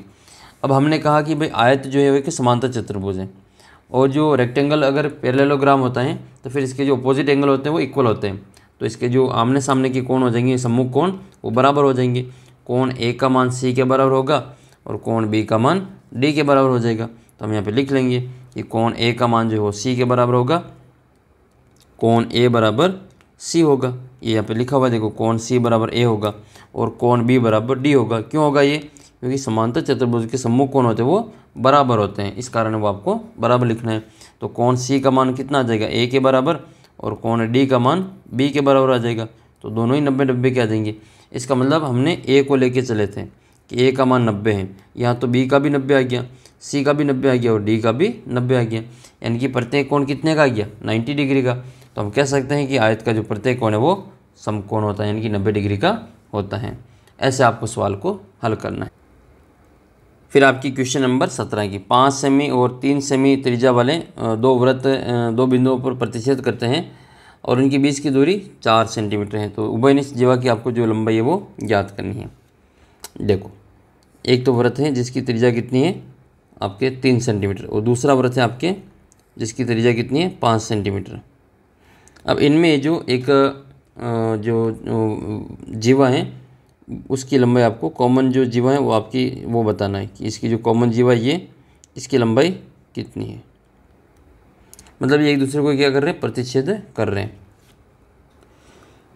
मुझे लग रहा है कि इस क्वेश्चन में थोड़ी सी जो डाउटफुल है, ये क्वेश्चन थोड़ा सा डाउट लग रहा है, क्योंकि ये जो अगर बाहर है तो फिर आपको अधूरा दे रखा है सवाल, ठीक है, या तो ये अंदर की ओर प्रतिच्छेद करता है इस प्रकार से, ठीक है, तो वो वाला होगा इसमें कि ये आपकी जो छोटे वृत्त की जो स्पर्श रेखा है वो बड़े वृत्त की जीवा है। तो जीवा की लंबाई ज्ञात कीजिए। तो इससे तो ज़रूर ज्ञात हो जाएगा, लेकिन वो लग रहा है मुझे वो जो क्वेश्चन है वो थोड़ा सा डाउटफुल है। इसको भी हम यहाँ पे स्टार मार्क करते हैं, उसको यहाँ पे छोड़ते हैं। इसको कभी नेक्स्ट वीडियो में इसको यहाँ पे सोल्व करके आपको बताएंगे। अगला क्वेश्चन देखते हैं कि आकृति में जो O केंद्र वाले एक वृत्त पर 3 बिंदु हैं ABC, BOC 30 डिग्री है और AOB 60 डिग्री है। यदि चाप ABC के अतिरिक्त वृत्त पर है जो एक D बिंदु है तो आपको ADC का मान ज्ञात करना है। ये वाला जो कोण है वो आपको ज्ञात करना है।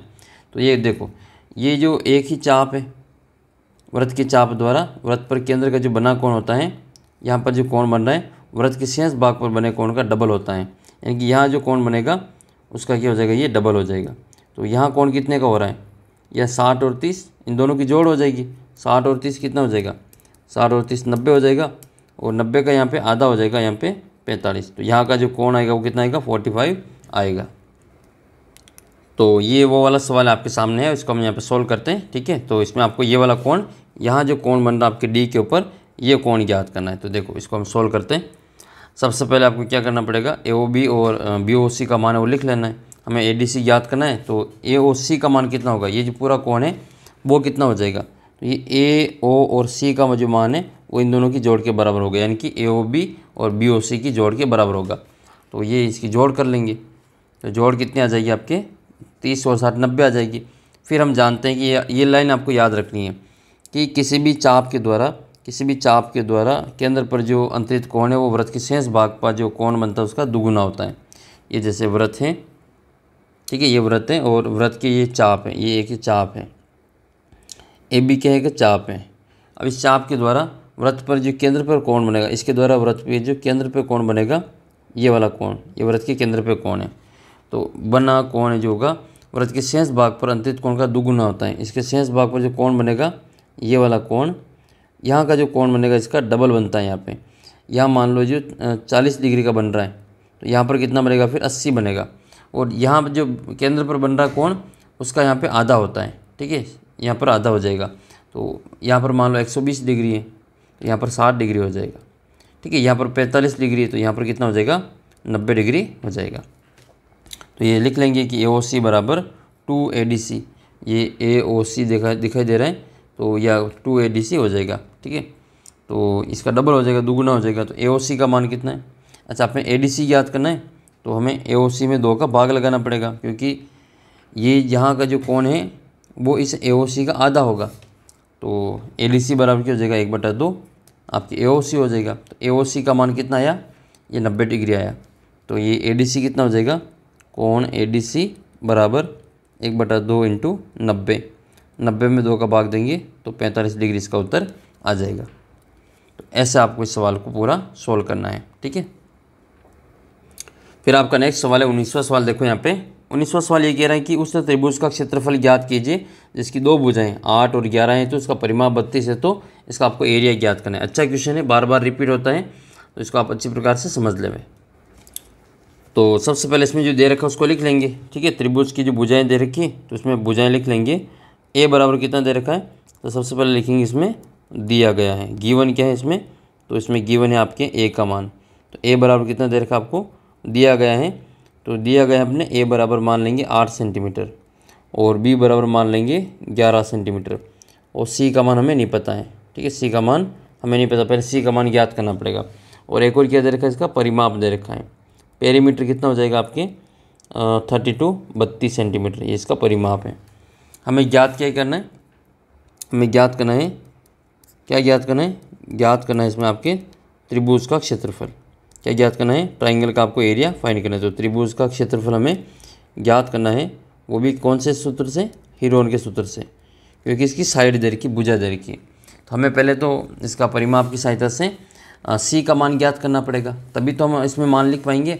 इसमें C का मान नहीं, ये 32 जो इसका परिमाप है, तो इसमें C का मान पहले ज्ञात करेंगे। तो हम जानते हैं कि परिमाप बराबर क्या होता है, तो त्रिभुज का जो परिमाप है, त्रिभुज का परिमाप, पहले आप इसका डायग्राम भी बना लेना। यहाँ पे एक डायग्राम हो जाएगा, ये A हो जाएगा, ये B हो जाएगा, ये C हो जाएगा। तो इस प्रकार से आप इसमें लिख लेंगे।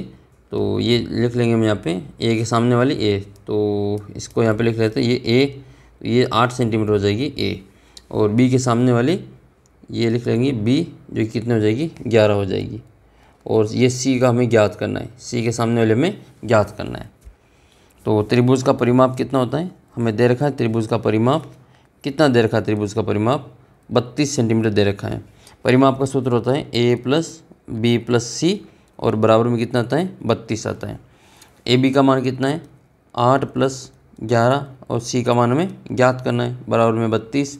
यहाँ पे इन दोनों की जोड़ कर लेंगे, 8 और 11 19 हो जाएगा, तो 19 + सी और बराबर में आपका कितना आएगा 32 32। सी का मान ज्ञात करना है तो 19 को उधर ले चलेंगे, तो 32 - 19, 32 में से 19 गया तो कितना बचेगा 13 बचेगा। 12 में से 9 गए तो 3, 2 में से 1 गया तो 1, तो हमारा जो सी का मान है वो कितना आ जाएगा 13 सेंटीमीटर आएगा। ये तो सी का मान आया। अभी तक हमने सी का मान ज्ञात किया, अब हमें जो त्रिभुज का जो हीरोन का सूत्र है वो लगाएंगे। इससे पहले आपको इसका जो सेमी पेरीमीटर वो ज्ञात करना पड़ेगा। तो त्रिभुज का अर्ध परिमाप क्या निकालेंगे, इसमें त्रिभुज का जो अर्ध परिमाप है सेमी पेरीमीटर वो ज्ञात करेंगे। ये क्या होता है, ये होता है आपका त्रिभुज के परिमाप का आधा। तो a + b/c/2, तीनों की जोड़ कितनी हो जाएगी 8 + 11 + 13 करना, तो इसमें आपके जो उत्तर आ जाएगा 32 आ जाएगा।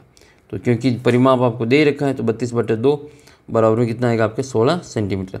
आप चाहे तो यहाँ पे ए बी सी का मान 8, 11 और 13 करके भी लिख लेना, जोड़ आपकी 32 ही आएगी।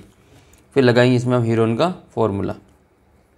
तो हीरोन का सूत्र क्या हो जाएगा, इसमें ए बराबर हो जाएगा आपका 8, ए बराबर कितना हो जाएगा 8, बी बराबर हो जाएगा आपके 11 और सी बराबर हो जाएगा आपके 13 और एस का मान कितना है वो आपके हैं 16। ये सारी चीज़ें हो जाएगी। फिर लगाएंगे हीरोन का सूत्र, हीरोन का सूत्र लगाएंगे। तो हीरोन का सूत्र क्या होता है एस, ये होता है हीरोन का सूत्र बराबर अंडर रूट लगाने के बाद में लिखेंगे एस, फिर लगाएंगे कोष्टक s - a, फिर कोष्टक s - b, फिर कोष्टक s - c। यहाँ पर ये बीच में गुणा है, याद रखना ये माइनस है और इन दोनों कोष्टक के बीच का गुणा है। तो यहाँ पर मान लिख लेते हैं ए बी सी और s का। तो s का मान कितना आ जाएगा अब क्या है 16, तो यहाँ लिख लेंगे 16 कोष्टक 16 - a का मान 8 और फिर आपके दूसरा आएगा 16 - b का मान कितना है 11 और तीसरा आ जाएगा आपके 16 - c का मान कितना है 13। इनको हम यहाँ पे माइनस कर देंगे, ठीक है। तो माइनस करेंगे तो क्या आएगा यहाँ पे अंडर रूट खींचो, देखो स्टेप के नंबर मिलेंगे गणित में, तो आपको स्टेप ब्रेक नहीं करनी है, पूरा स्टेप बाय स्टेप लिखना है। तो 16 में से 8 जाएगा तो बचेगा 8 और 16 में से 11 जाएगा तो बचेगा 5 और 16 में से 13 जाएगा तो बचेगा 3 बचेगा। अब इसके हम यहाँ पे 2 के जोड़े बनाएंगे, या तो सबको गुणा करके फिर गुणनखंड करो और फिर 2 के जोड़े बनाकर बाहर निकालो, या अभी इसके जो 2 के किसी के जोड़े बनते हो तो भाग कर लो। तो 16 को हम लिख सकते हैं 2 × 8 और 8 के साथ में 8 का जोड़ा बन जाएगा। इसको एक बार और लिखते हैं, 16 को क्या लिख सकते हैं 2 × 8 लिख सकते हैं। तो इसको मैंने लिखा 2 × 8 16 हो जाएगा, ये 8 के 8 ही आएंगे 5 × 3। किसका जोड़ा बना तो 8 का जोड़ा बन गया, हो गए 8 के 8। चलो इसको बाहर निकालो, फिर तो बाहर निकालेंगे, जिसके जोड़े बन जाएंगे इसको घर से बाहर निकालना पड़ेगा, ठीक है। तो इनकी जोड़ी बन गई है तो इसको घर से बाहर निकाल दिया, तो बचेगा कौन अंदर 2, 5 और 3, ये सिंगल ही है, अभी इनकी कोई जोड़ियाँ नहीं बनी है। तो 2 × 5 × 3, तो ये बंदे सिंगल बंदे सारे के सारे। तो ये हो जाएगा 8, 5 दूनी 10, 10 या 30 अंडर रूट 30 और ये हमारा क्षेत्रफल, तो लिखना पड़ेगा वर्ग सेमी, या फिर इसकी जगह लिख सकते हैं हम सेंटीमीटर का स्क्वायर, दोनों में से कोई एक लिख लेना है। तो उम्मीद करता हूँ कि ये इस प्रकार के जो सवाल है वो आपको अच्छे प्रकार से समझ में आएंगे और अच्छे से आपको ये पूरा जो समझ में आया होगा। अच्छा सवाल है, बार बार रिपीट होता है, अच्छे से आपको ये समझ में आ जाना चाहिए। नहीं आया हो तो फिर आप वीडियो को वापस बैक करो और शुरू से देखो और अच्छी प्रकार से समझ में आ जाएगा। 100% आपके जो ऐसा क्वेश्चन परीक्षा में पूछा जाएगा, ठीक है, याद कर लेना इसको। फिर आपका नेक्स्ट जो क्वेश्चन है वो इस प्रकार से है, ये आपकी किताब के ऐसे 2 क्वेश्चन है ना, तो वो दोनों इसका जो सवाल करने का तरीका सेम ही रहेगा। जैसे कि एक तो ये है कि त्रिभुज की 3 भुजाओं का अनुपात दे दिया 3, 5 और 7, इसका परिमाप 300 है, तो त्रिभुज का क्षेत्रफल ज्ञात करो। ये जो 3, 5 और 7 दे रखा है भुजाओं का माप नहीं है, भुजाओं की माप का अनुपात है। पहले आपको भुजा ज्ञात करनी पड़ेगी, तो जब भी आपको अनुपात में दे तो आपको x मान करके भुजा को ज्ञात करना है। तो आइए इस सवाल को भी हम यहाँ पे सोल्व करते हैं। तो ये 20वां सवाल आपके सामने है। तो माना कि जो त्रिभुज की भुजाएं हैं वो ABC मान लेंगे, यहाँ पर आपको लिखना पड़ेगा सवाल क्या आपके त्रिभुज की तीनों भुजाओं का अनुपात 5, 3 और 7 हैं, परिमाप 300 तो त्रिभुज का क्षेत्रफल ज्ञात करो। तो माना कि त्रिभुज की भुजाएं जो कि ए बराबर क्या मान लेंगे 3x मान लेंगे, बी बराबर क्या मानेंगे 5x मान लेंगे और सी बराबर क्या मानेंगे 7x मानेंगे। ठीक है, ये हमने मान लिया, ये लेट कर लिया हमने। मानने के बाद में फिर आपको क्या करना है, जो दे रखा है उसको लिख लेंगे। त्रिभुज का परिमाप, तो त्रिभुज का परिमाप कितना दे रखा है, त्रिभुज का परिमाप आपको दे रखा है 300 सेंटीमीटर बराबर में 300 सेमी। अब त्रिभुज का परिमाप होता क्या है, ये मान लो एक त्रिभुज है ए बी और सी। ठीक है, ये इसकी साइड है ए, ये इसका शीर्ष है ए बी और सी, ये हो जाएगा ए, ये हो जाएगा बी और ये हो जाएगा सी। तो यहाँ पर ए बी सी का मान हो जाएगा। अब आपको क्या करना है, तीनों की जोड़ करनी, तो परिमाप आ जाएगा। तो ये ए और बी और ये सी, इन तीनों की जोड़ परिमाप होता है। तो ए प्लस बी प्लस सी करेंगे तो बराबर में कितना आएगा आपका 300 आएगा। ए बी सी का मान यहाँ से लिख लो, ए बराबर 3x, बी बराबर 5x, सी बराबर 7x। तो यहाँ लिखेंगे हम 3x प्लस 5x और प्लस में 7x और बराबर में कितना आएगा आपका 300 आएगा। फिर हमें क्या करना है, इसमें पहले x का मान ज्ञात करना पड़ेगा और ए बी सी का मान ज्ञात करेंगे। तो इन तीनों की जोड़ करेंगे तो ये कितना हो जाएगा 7 और 5 12 और 3 15, कितना आएगा ये आपका 15x आएगा और बराबर में कितना है 300 है। x का मान ज्ञात करना है तो 15 को गुणा से हटाएंगे, भाग में ले आएंगे, तो 300 बटा कितना हो जाएगा 15 हो जाएगा। भाग 2 देखिए कितना आता है, 15 का भाग 30 में 2 बार चला जाएगा, तो x बराबर कितना आएगा 2, 30 में तो ये 2 बार और 0 का 0। तो x का मान कितना है अपने पास में, x का मान ये आया 20। अब आपको ए बी सी का मान ज्ञात करना है, वास्तविक मान ज्ञात करना है। तो हम यहाँ पे लिख लेंगे कि जो a है वो a बराबर कितना है, तो a बराबर है हमारे पास में 3x, कितना है 3x है। तो इसमें x बराबर 2 लिखेंगे 20 लिखेंगे, तो 3 इंटू 20 बराबर कितना हो जाएगा आपके 60, और ये सेंटीमीटर में था तो ये भी आपके क्या हो जाएगा सेंटीमीटर में हो जाएगा। इसी प्रकार से b कितना हो जाएगा, b हो जाएगा आपका 5x, यानी कि 5 इंटू x का मान वही सेम 20 और 20 पंजे कितना हो जाएगा 100, तो ये हो जाएगा आपका 100 सेंटीमीटर। फिर c कितना हो जाएगा, तो c हमारे पास में है 7x, तो यहाँ लिखेंगे 7x बराबर 7 इंटू एक्स का मान 20, तो यहाँ लिख लेंगे 20, वापस लिख लेते हैं 7x और बराबर में 7 इंटू एक्स का मान 20, तो 7 दूनी 14 यानी कि 140 सेंटीमीटर। अब आपको क्या ज्ञात करना है, इसमें अर्ध परिमाप ज्ञात करना है, तो सेमी पेरीमीटर ज्ञात करना पड़ेगा। तो अर्ध परिमाप निकालेंगे, क्या निकालेंगे त्रिभुज का अर्ध परिमाप, तो त्रिभुज का सेमी पेरीमीटर या अर्ध परिमाप। तो अर्ध परिमाप का सूत्र आपको याद कर लेना है। अर्ध परिमाप का सूत्र होता है S बराबर ये होता है a plus B plus C और बटे में आता है 2। तो अगर आपके परिमाप दे रखा है सवाल में तो फिर डायरेक्ट इसकी जोड़ ही लिखनी है। ठीक है, 60, 100 और 140 को जोड़ करेंगे तो 300 ही आएगा। वैसे यहाँ फिर भी आप लिख सकते हैं 60 प्लस 100 प्लस 140, और सवाल में अगर पहले से परिमाप दे रखा हो तो सीधा इसकी जगह पे वो परिमाप लिख सकते हैं। जैसे कि इसमें 300 दे रखा है, परिमाप दे रखा हो तो ये परिमाप ही है, इसमें 2 का भाग देंगे तो आधा हो जाएगा बस। तो कितना आएगा ये आपके, ये आएगा आपके 300 बटे 2, यानी कि s का जो मान है वो कितना आ जाएगा आपके 150 आ जाएगा। तो s बराबर कितना लिखेंगे 150 सेंटीमीटर, 150 सेंटीमीटर ये हमारा क्या आएगा s का मान आएगा। अब ये तो s का मान आया, ये a b और c का मान आया। अब हमारा जो सवाल है वो शुरू होता है त्रिभुज का क्षेत्रफल ज्ञात करने के लिए। अब हम क्या करेंगे, इसमें हीरोन का फॉर्मूला लगाएंगे। तो हीरोन का सूत्र क्या होता है, हीरोन सूत्र, तो हीरोन का सूत्र होता है त्रिभुज का क्षेत्रफल बराबर, ठीक है, त्रिभुज का क्षेत्रफल बराबर क्या लिखेंगे, अंडर रूट लगाएंगे, बड़ा सा डंडा खींचेंगे और यहाँ लिखेंगे s कोष्टक s माइनस a।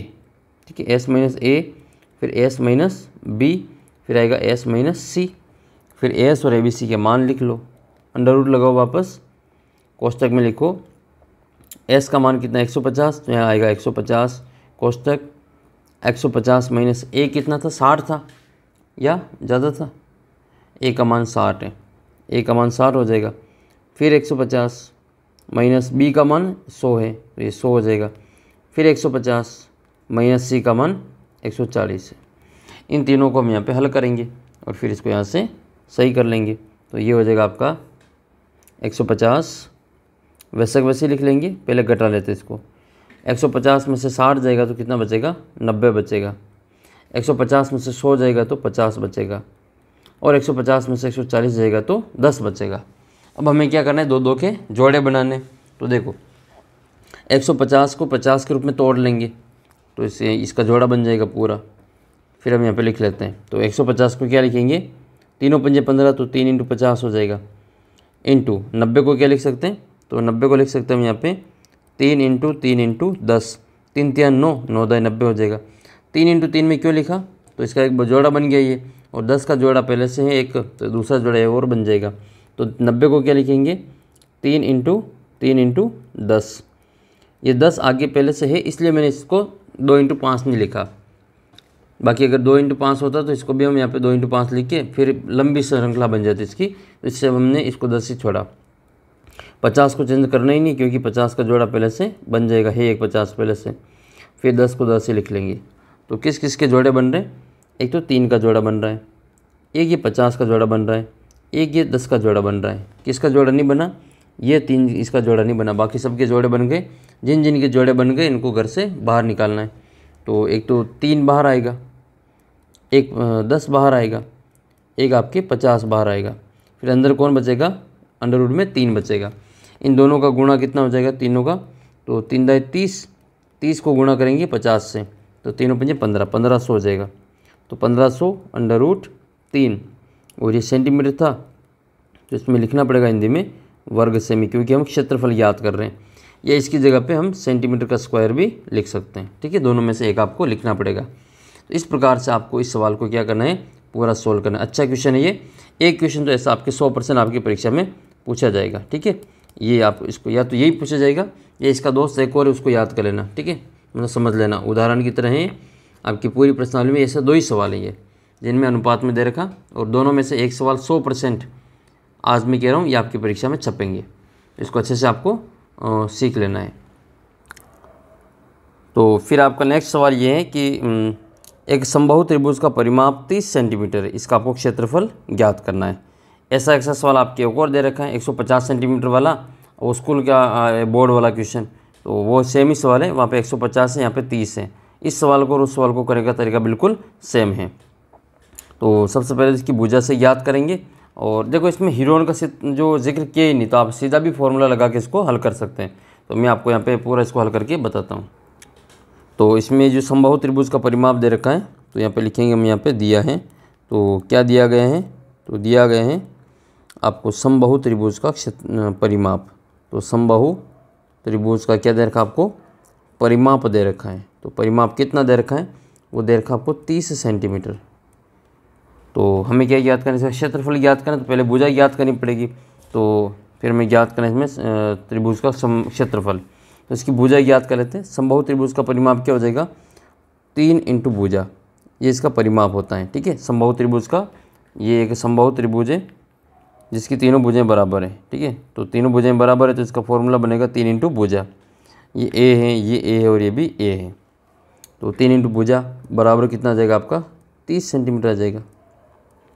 अब भुजा याद करनी पहले, तो फिर 3 को यहाँ से हटा देंगे, तो 30 में 3 का भाग देंगे जो 10 बार जाएगा। तो भुजा का मान कितना आएगा आपके, तो भुजा बराबर, भुजा यानी कि ए साइड, ए बराबर कितना आएगा आपके 10 सेंटीमीटर आएगा। अब इसके बाद में आपके दो इसमें जो फॉर्मूले बनते हैं, एक तो हीरोन का फॉर्मूला और दूसरा सीधा ही फॉर्मूला। तो मैं आपको सीधा वाला फॉर्मूला बता रहा हूँ। हीरोन का फॉर्मूला तो हमने 2-3 बार ट्राई कर लिया है। जैसे हीरोन का फॉर्मूला लिखेंगे तो उसमें ए, बी और सी तीनों सेम ही रहेंगे, और तीनों का मान आपके 10 ही आएगा। ए भी 10 है, बी भी 10 है और सी भी 10 है। परिमाप 30, आधा करेंगे तो 15, 15 कोष्टक 15 माइनस 10, 15 माइनस 10, 15 माइनस 10। इस प्रकार दो दो के जोड़े बनेंगे, इसका उत्तर आपका सीधा ही निकाल लेंगे। हम यहाँ पे जो फॉर्मूला लगाएंगे इसमें समबाहु त्रिभुज का क्षेत्रफल। तो सीधा फॉर्मूला बता रहा हूँ, इसमें आपको याद कर लेना है समबाहु त्रिभुज का क्षेत्रफल। जब इसकी भुजा दे रखी हो तो इसका जो सीधा फॉर्मूला कौन सा होता है, तो इसका सीधा फॉर्मूला होता है अंडर रूट 3/4 इंटू भुजा का स्क्वायर। ये किसी भी समबाहु त्रिभुज का जो क्षेत्रफल याद करने का सीधा सूत्र होता है।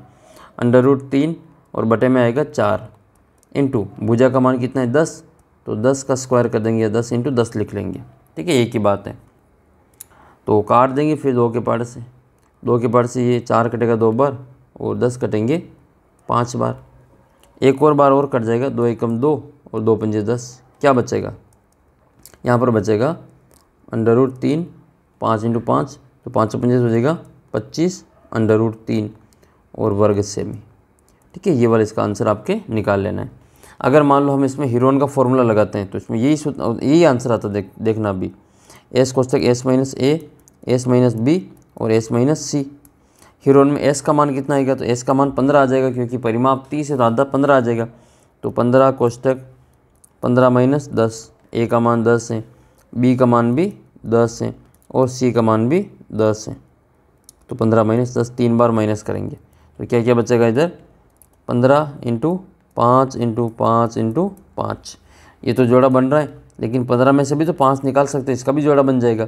तो 3 × 5 लिख लो इसको लिख लेंगे हम यहाँ पे 3 × 5। इस 15 को लिखा हमने 3 × 5, फिर बाकी 3 बार जो 5 है वो वैसे वैसे आ जाएंगे 5 × 5 × 5। फिर जिनके जोड़े बन रहे हैं इनको बाहर निकाल लो, दो बार जोड़े बन जाएंगे 5 5 के।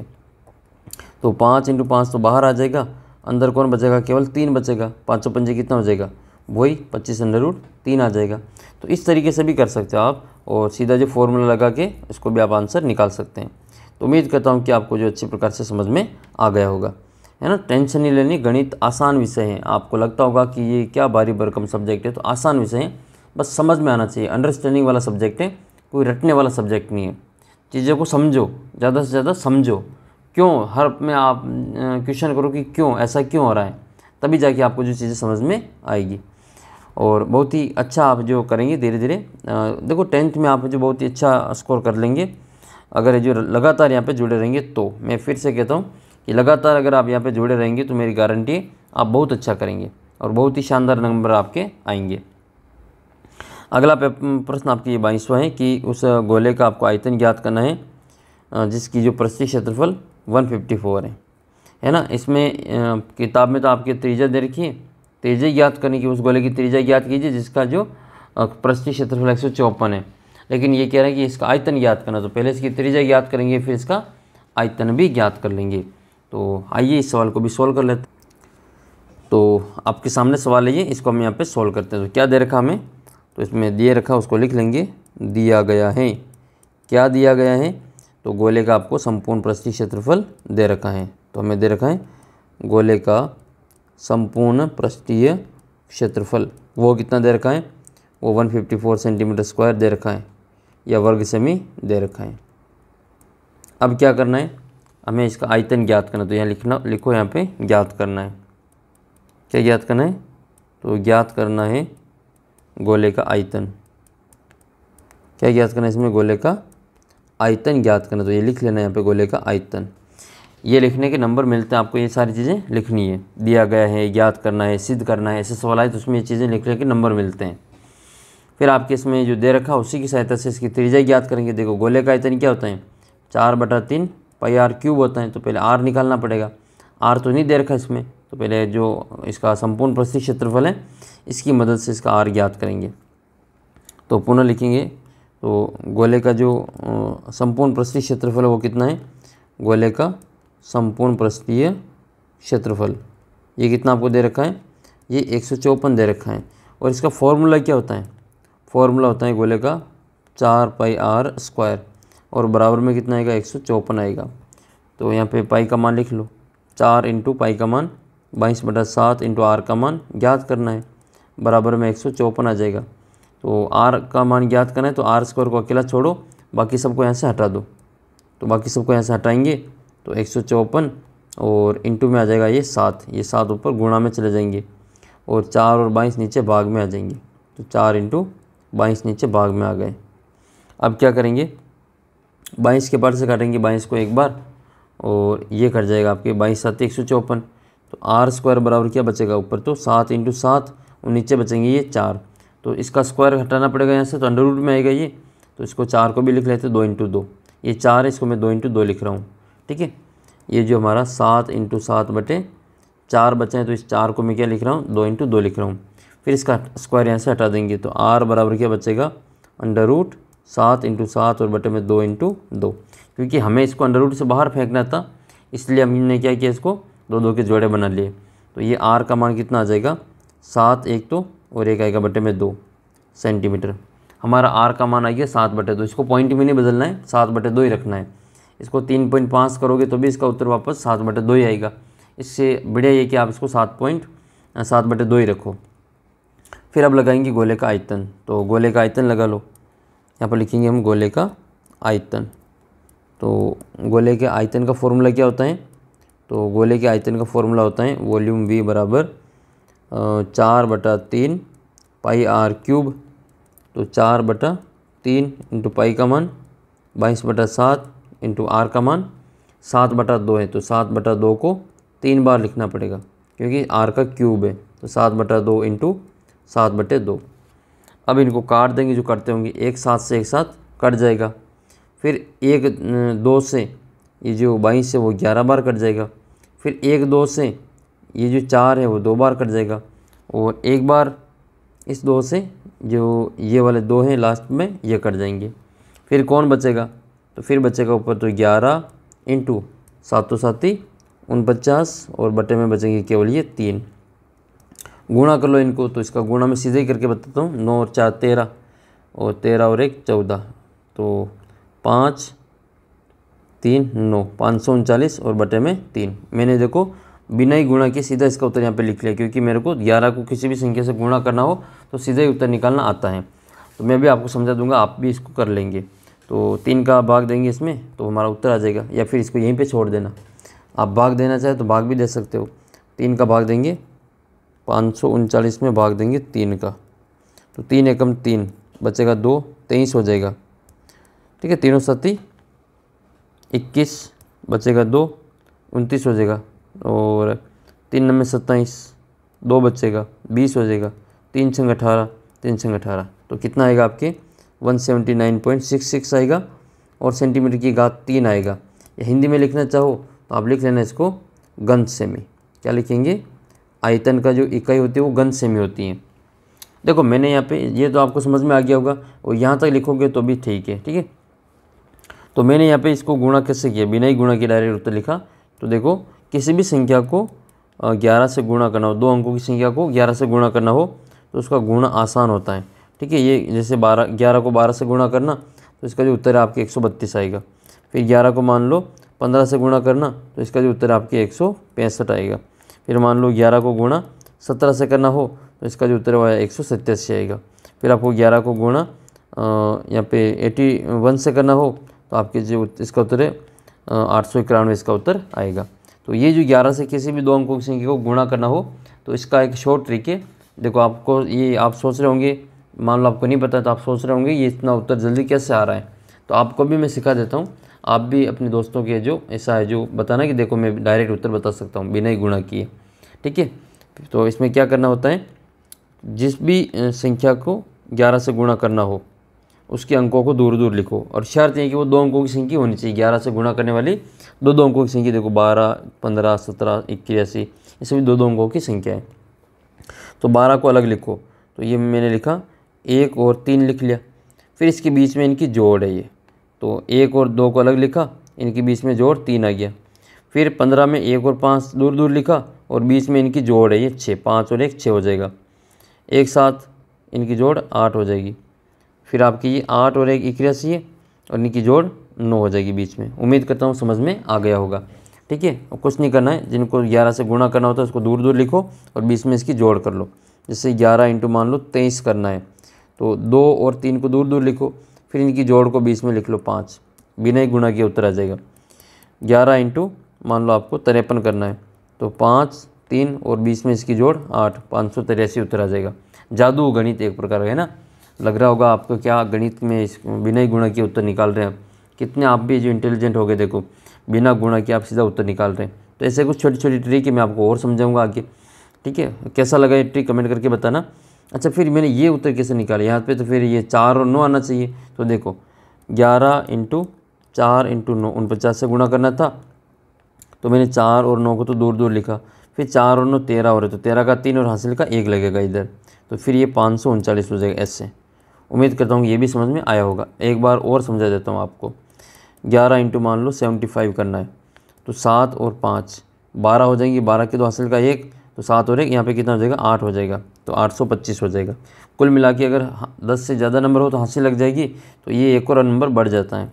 ऐसे मान लो 11 को गुणा करना हो 94 से, तो ये कितना हो जाएगा 9 और 4 13 हो रहे, तो 4 13 का 3 हासिल का 1 और 9 और 1 10 हो जाएगा, 10 34 इसका उत्तर आ जाएगा। तो आपके लिए कुछ प्रश्नों के उत्तर आपको कमेंट करने के लिए छोड़ता हूँ, और कमेंट करके बताना कि ये जो 11 से गुणा करने वाली ट्रिक है वो आपको कैसे लगी। जैसे एक सवाल है आपके 11 इंटू 45, इसका उत्तर बताना आपको, एक बताना आपको 11 इंटू आपको बताना है जैसे 85, ठीक है। इसका उत्तर आपको कमेंट करके बताना है, दोनों प्रश्नों के उत्तर आप कमेंट करके बताएंगे। फिर आपका नेक्स्ट सवाल है कि सिद्ध कीजिए कि एक चक्रीय समांतर चतुर्भुज जो होता है वो एक आयत होता है, ये आपको सिद्ध करके बताना है। Prove that the cyclic parallelogram जो होते हैं वो आपके रेक्टेंगल होता है। तो वो सिद्ध करने से पहले हम आपके जो चक्रीय चतुर्भुज क्या होता है उसको देख लेते हैं। तो चक्रीय चतुर्भुज एक ऐसा चतुर्भुज होता है जिसके चारों शीर्ष वृत्त पर स्थित हो। ये एक चतुर्भुज है ABCD, जिसके चारे कोने कहाँ पर है, इस वृत्त के ऊपर स्थित है। तो इस चतुर्भुज को क्या कहेंगे, चक्रीय चतुर्भुज कहेंगे, ठीक है, याद रखना। फिर आपके इसमें जो कुछ प्रॉपर्टी वो याद रखनी है कि चक्रीय चतुर्भुज के जो सम्मुख कोणों का जो प्रत्येक युग्म है वो 180 डिग्री का होता है। यानी कि चक्रीय चतुर्भुज के सम्मुख कोण होते हैं वो समपूरक होते हैं। क्या होते हैं, समपूरक होते हैं, यानी कि इनकी जो आमने सामने के कोण होंगे उनकी जोड़ 180 डिग्री के बराबर आती है। इसका विलोम देखें तो यदि किसी चक्रीय चतुर्भुज के सम्मुख कोणों का योग 180 डिग्री है तो फिर आपका वो जो चतुर्भुज होगा वो चक्रीय चतुर्भुज कहलाएगा, ठीक है। ये भी आपको याद कर लेना है। तो फिर इसके बाद में आपका जो सवाल है वो हम इसमें सिद्ध करते हैं, बताते हैं आपको। तो ये जो सवाल है आपका, आपकी प्रश्नावली 9.3, तो 9.3 का ये 12वां सवाल है, लास्ट वाला, ठीक है। इसको हमें सिद्ध करना है। तो सिद्ध कीजिए कि चक्रीय समांतर चतुर्भुज एक आयत होता है, रेक्टेंगल होता है। तो क्या ज्ञात करना है, तो ज्ञात करना है हमें कि ABCD एक मतलब दिया गया है, ये तो दिया गया है कि एक ABCD एक चक्रीय समांतर चतुर्भुज है ABCD, और सिद्ध करना हमें कि ABCD एक क्या है, आयत है। तो प्रमाण क्या है, तो ये हमें समांतर चतुर्भुज है। तो समांतर चतुर्भुज की जो आमने सामने की भुजा होती है वो क्या होती है, बराबर होती है, कोण भी बराबर हो जाएंगे। तो पैरेललोग्राम की जो सम्मुख भुजाएं होती है वो बराबर होती है, तो इनके सम्मुख कोण भी बराबर होंगे। तो कोण ये ABC और D लिख लेते हैं। अब ये B और D है वो इनकी जोड़ 180 होगी, या फिर आपके A और C की जोड़ 180 होगी। इन दोनों की जोड़ 180 होती है चक्रीय चतुर्भुज में। तो इन दोनों की जोड़ करेंगे वो 180 आएगी। तो कोण B और D बराबर है, क्योंकि एक क्या है हमारा, एक आयत है। तो ये आपको सिद्ध करना है। तो इसमें एक सम्मुख भुजाओं का जो योग है वो कितना हो जाएगा, 180 हो जाएगा। ये आपका एक चक्रीय चतुर्भुज है। इसमें आपको ये दे रखा है कि B प्लस D B बराबर आपकी क्या हो जाएगा, 180 हो जाएगा, क्योंकि ये जो दोनों की जोड़ है वो 180 है। B प्लस D भी 180 है, और बाकी एक आयत में जो B और D दोनों बराबर होते हैं, समांतर चतुर्भुज में भी बराबर हो जाएंगी। तो इस कारण से ये दोनों B और D बराबर हैं। समांतर चतुर्भुज आमने सामने की भुजा बराबर होती है, और ये कह रहे हैं कि B और D की जोड़ 180 होती है। तो B और B ये 2B हो जाएगा। तो B का मान कितना आएगा, आपके 90 डिग्री आएगा। अगर B का मान 90 डिग्री है, इसका मतलब क्या हो जाएगा, ये ABCD एक जो आपके आयत हो जाएगा। B अगर 90 तो आपके D भी 90 होगा, और A अगर 90 तो C भी 90 हो जाएगा। इस प्रकार से आपको पूरा इसको सिद्ध करके बताना ये एक आयत है। फिर आपका नेक्स्ट सवाल है ये क्वेश्चन नंबर 24। क्वेश्चन नंबर 24 है कि एक पीतल से बने अर्ध गोलाकार कटोरे का आंतरिक व्यास 10.5 सेमी है। 16 रुपये प्रति 100 वर्ग सेमी की दर से इसके आंतरिक पृष्ठ पर कलाई करने का व्यय ज्ञात करना है। तो इसमें आपके दे रखा है कि एक जो अर्ध गोलाकार कटोरा है, ठीक है, उसका जो व्यास है वो आपके 10.5 है। यदि इसका व्यास है तो व्यास से इसकी क्या ज्ञात करेंगे, इसकी त्रिज्या ज्ञात कर लेंगे। अर्धव्यास का मतलब इसकी त्रिज्या हो जाएगी। तो त्रिज्या कितनी हो जाएगी, 10.5/2 हो जाएगा, क्योंकि त्रिज्या बराबर फॉर्मूला होता है व्यास बटे 2। तो 10.5 में 2 का भाग लगाएंगे तो ये हमारा R आ जाएगा। फिर हम क्या करेंगे, इसके अर्धगोले का जो आंतरिक पृष्ठ का क्षेत्रफल ज्ञात करना है। तो अर्धगोले का आपको क्या करना है, वक्र पृष्ठीय क्षेत्रफल लगाना है, जो कितना हो जाएगा आपका 2πr²। तो ये हो जाएगा आपका 2πr²। आर का मान 10.5/2 है, इसको 2 बार लिखेंगे। इन सबको गुणा करेंगे तो इसका उत्तर कितना आएगा आपके 173.25 आएगा। ठीक है, इसका पॉइंट हटाएंगे तो बटे में 0, पॉइंट हटाएंगे तो बटे में 0, फिर 7 के पार्ट से काट देंगे, ये कटेगा आपका 35 बार, फिर 7 के ये 20 कट जाएगा, 20 कटेंगे 10 बार, और ये 5 के पार्ट से कटेंगे 7 बार, फिर आपके ये कट जाएगा 20, इसको काट देंगे 2 के पार्ट से काट देंगे इसको, तो 2 से 2 1 बार, और ये कटेगा आपके 10 बार। तो ये बटे में 10 × 10 तो छोड़ देंगे, क्योंकि ये बटे में 100 आ जाएगा, तो 2 अंक छोड़ के पॉइंट लगा देंगे। ऊपर जो बचे हुए 103, 105, 22 और 7, यानी कि 22 7 हो जाएगा आपका 154 × 105, और बटे में आएगा आपका 100। इन दोनों को गुणा करना है यहाँ पे, तो ये इतना आपका क्षेत्रफल आएगा। तो इन दोनों का गुणा हो जाएगा आपके 17, 32, 5, और फिर 2 संख्या छोड़ के पॉइंट लगाएंगे तो ये 173.5 आ जाएगा। फिर इसके बाद में आपको इसका खर्चा ज्ञात करना है कि 100 वर्ग सेमी का आपके 16 रुपये आता है, तो इतने वर्ग सेमी का कितना आएगा, तो आपको इसमें आगे याद करना है। तो ये दे रखा है कि प्रति जो 16 रुपये प्रति वर्ग सेमी 100 सेमी स्क्वायर के हिसाब से इसका खर्चा है। तो कले पर ज्ञात करना इसका कीमत, तो आपके 1 सेंटीमीटर का कितना हो जाएगा, तो 16/100 हो जाएगा। ये आपके 100 सेंटीमीटर स्क्वायर का आपके खर्चा है 16 रुपये। तो 1 सेंटीमीटर का कितना हो जाएगा, 16 में 100 का भाग लगा देंगे, और फिर हमें कितने का ज्ञात करना है, तो 173.25 का ज्ञात करना है।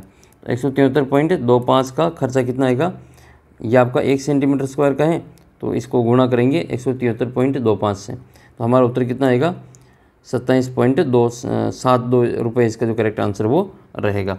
ये सवाल अभी हमने सोल्व किया था। उस गोले की त्रिज्या ज्ञात कीजिए जिसका क्षेत्रफल 154 वर्ग सेमी है। अभी हमने इसका आयतन भी निकाला था, आयतन भी ज्ञात करके आपको बता दिया। फिर आपका जो नेक्स्ट सवाल वो इस प्रकार से है कि यदि x + y + z = 0 हो तो दिखाइए कि x³ + y³ + z³ बराबर 3xyz होगा। तो ये आपको शो करना है, ये आपको दे रखा है। तो आइए इसको भी हम सोल्व कर लेते। तो यहाँ पर आपको दे रखा है कि ये x + y + z = 0 है, तो आपको ये वाला सिद्ध करना है। तो आपको एक फॉर्मूला है वो अच्छे से याद रखना है कि x³ - y³ x³ + y³ + z³ - 3xyz बराबर क्या होता है x + y + z, और बराबर में होता है आपका ये x² + y² + z² - xy - yz - zx, ये इसके बराबर होता है। अब ये कह रहा है हमें सवाल में जो दिया गया है कि x + y + z इसके बराबर क्या है 0 है, तो इसकी जगह पे 0 लिखेंगे।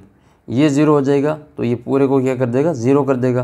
तो इधर वाला पूरा जो आपके जो राइट हैंड साइड वाला है, ठीक है, वो आपको पूरा 0 हो जाएगा।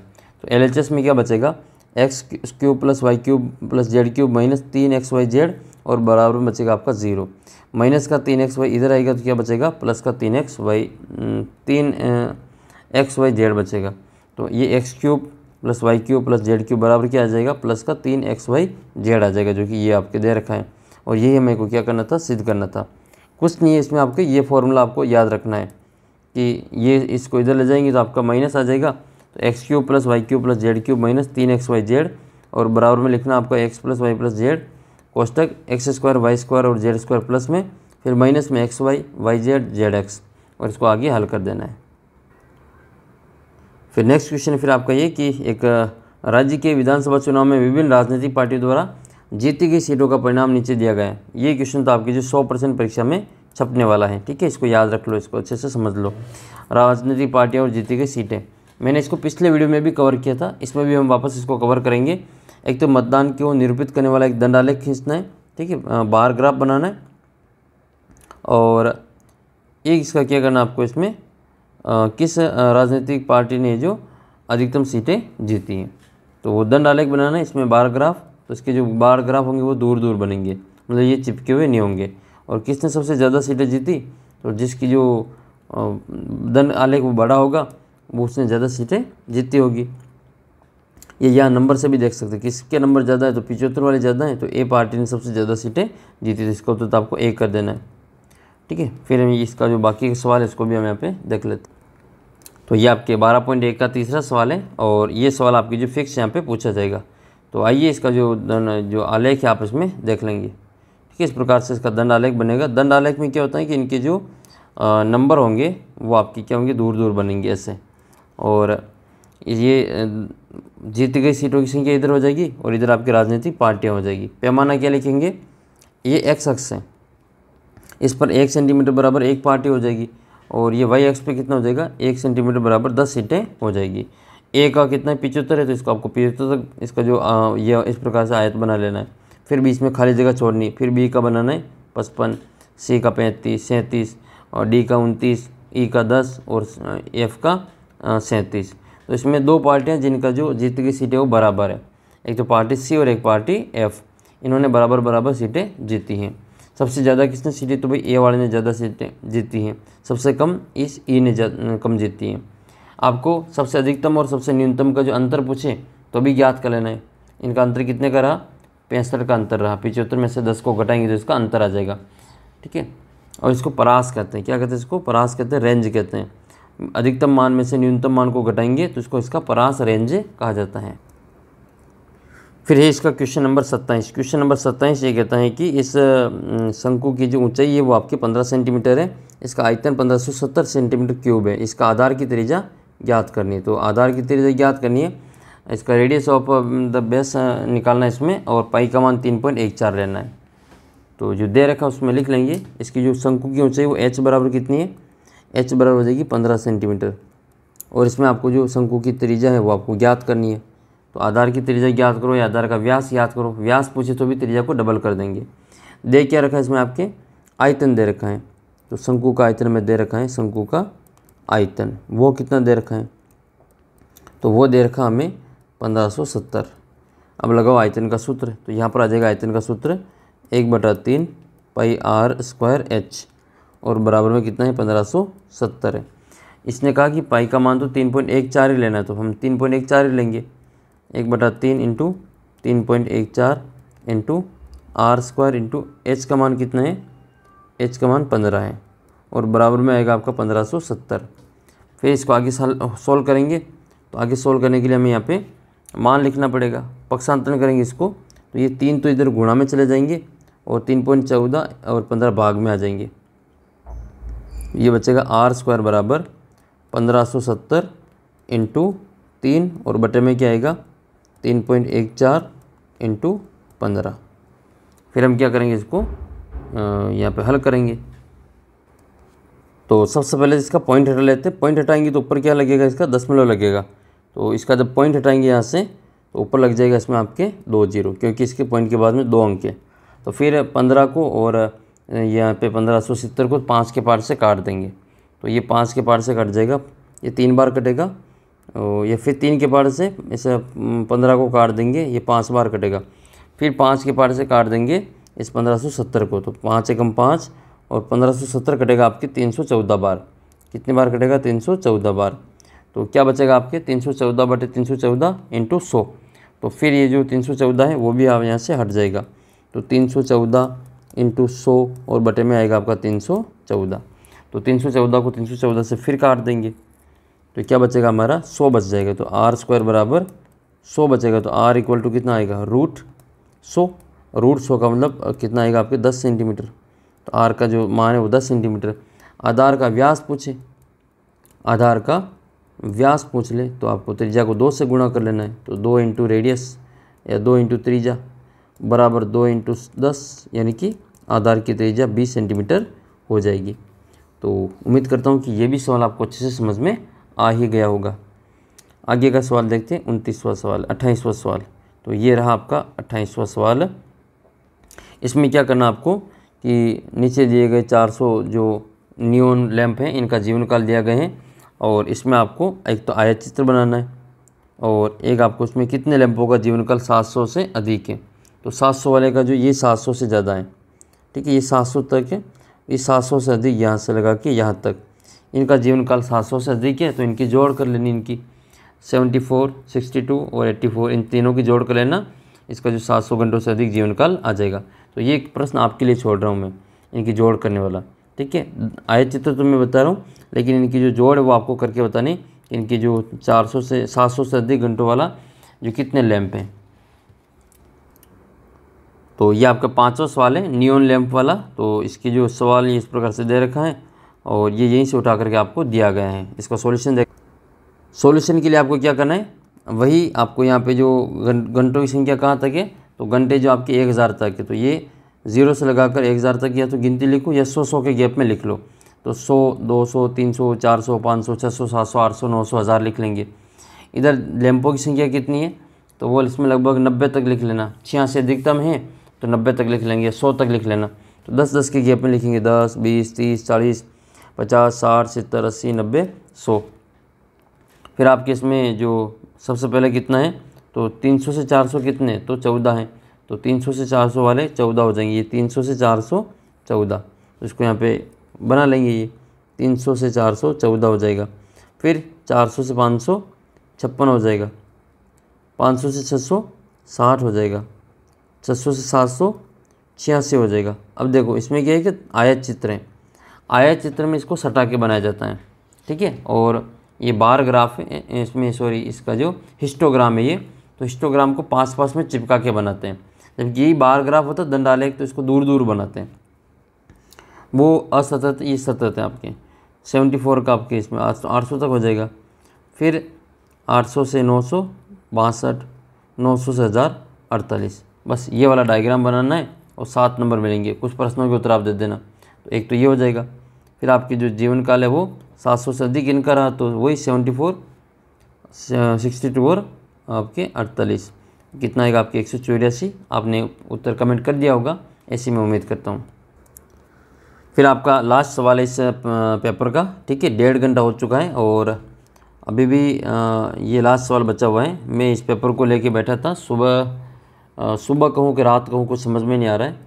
जब पेपर शुरुआत की थी मैंने इसको वीडियो बनाने की, तब जो समय हो रहा था वो आपके वो हो रहे थे आपके 2:40। कितने हो रहे थे, 2:40।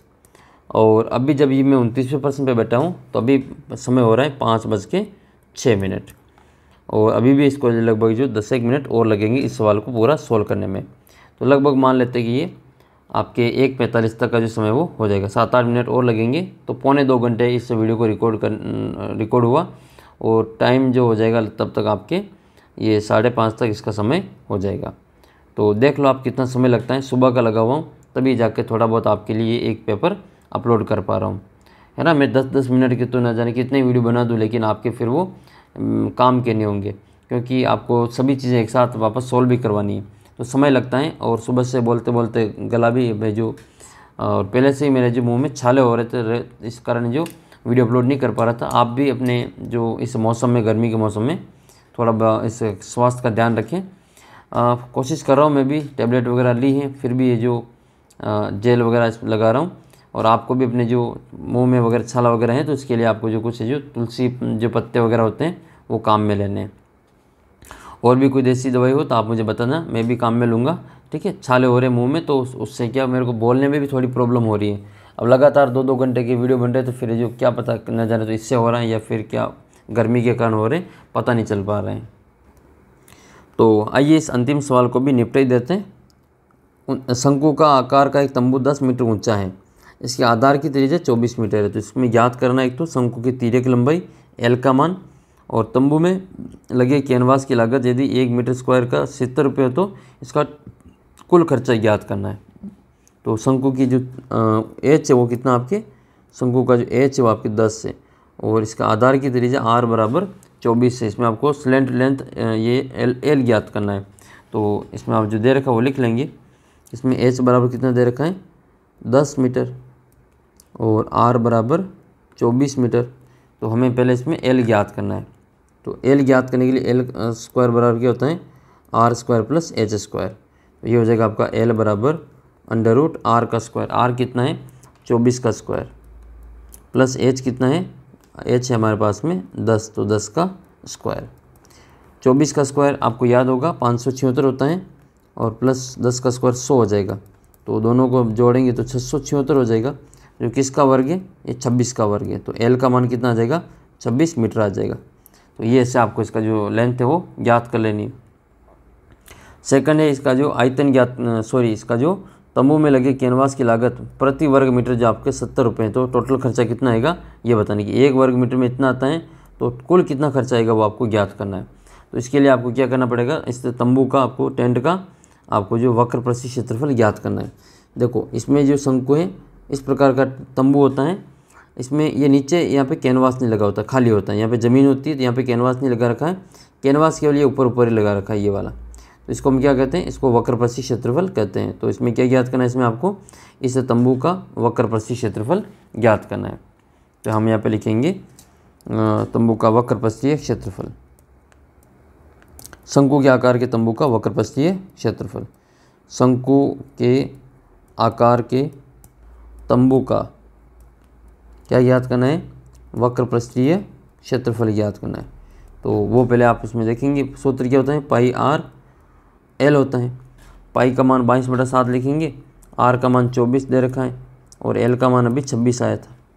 तो पाई का मान कितना हो जाएगा 22/7 इंटू आर का मान कितना है 24 है। ऐसे इसमें दे रखा है पाई का मान कितना लेना है, सवाल में नहीं दे रखा है तो अपनी मर्ज़ी से लेना है, आप चाहे तो 3.14 भी ले सकते हैं। तो 22 इंटू 24 इंटू एल का मान 26 हो जाएगा।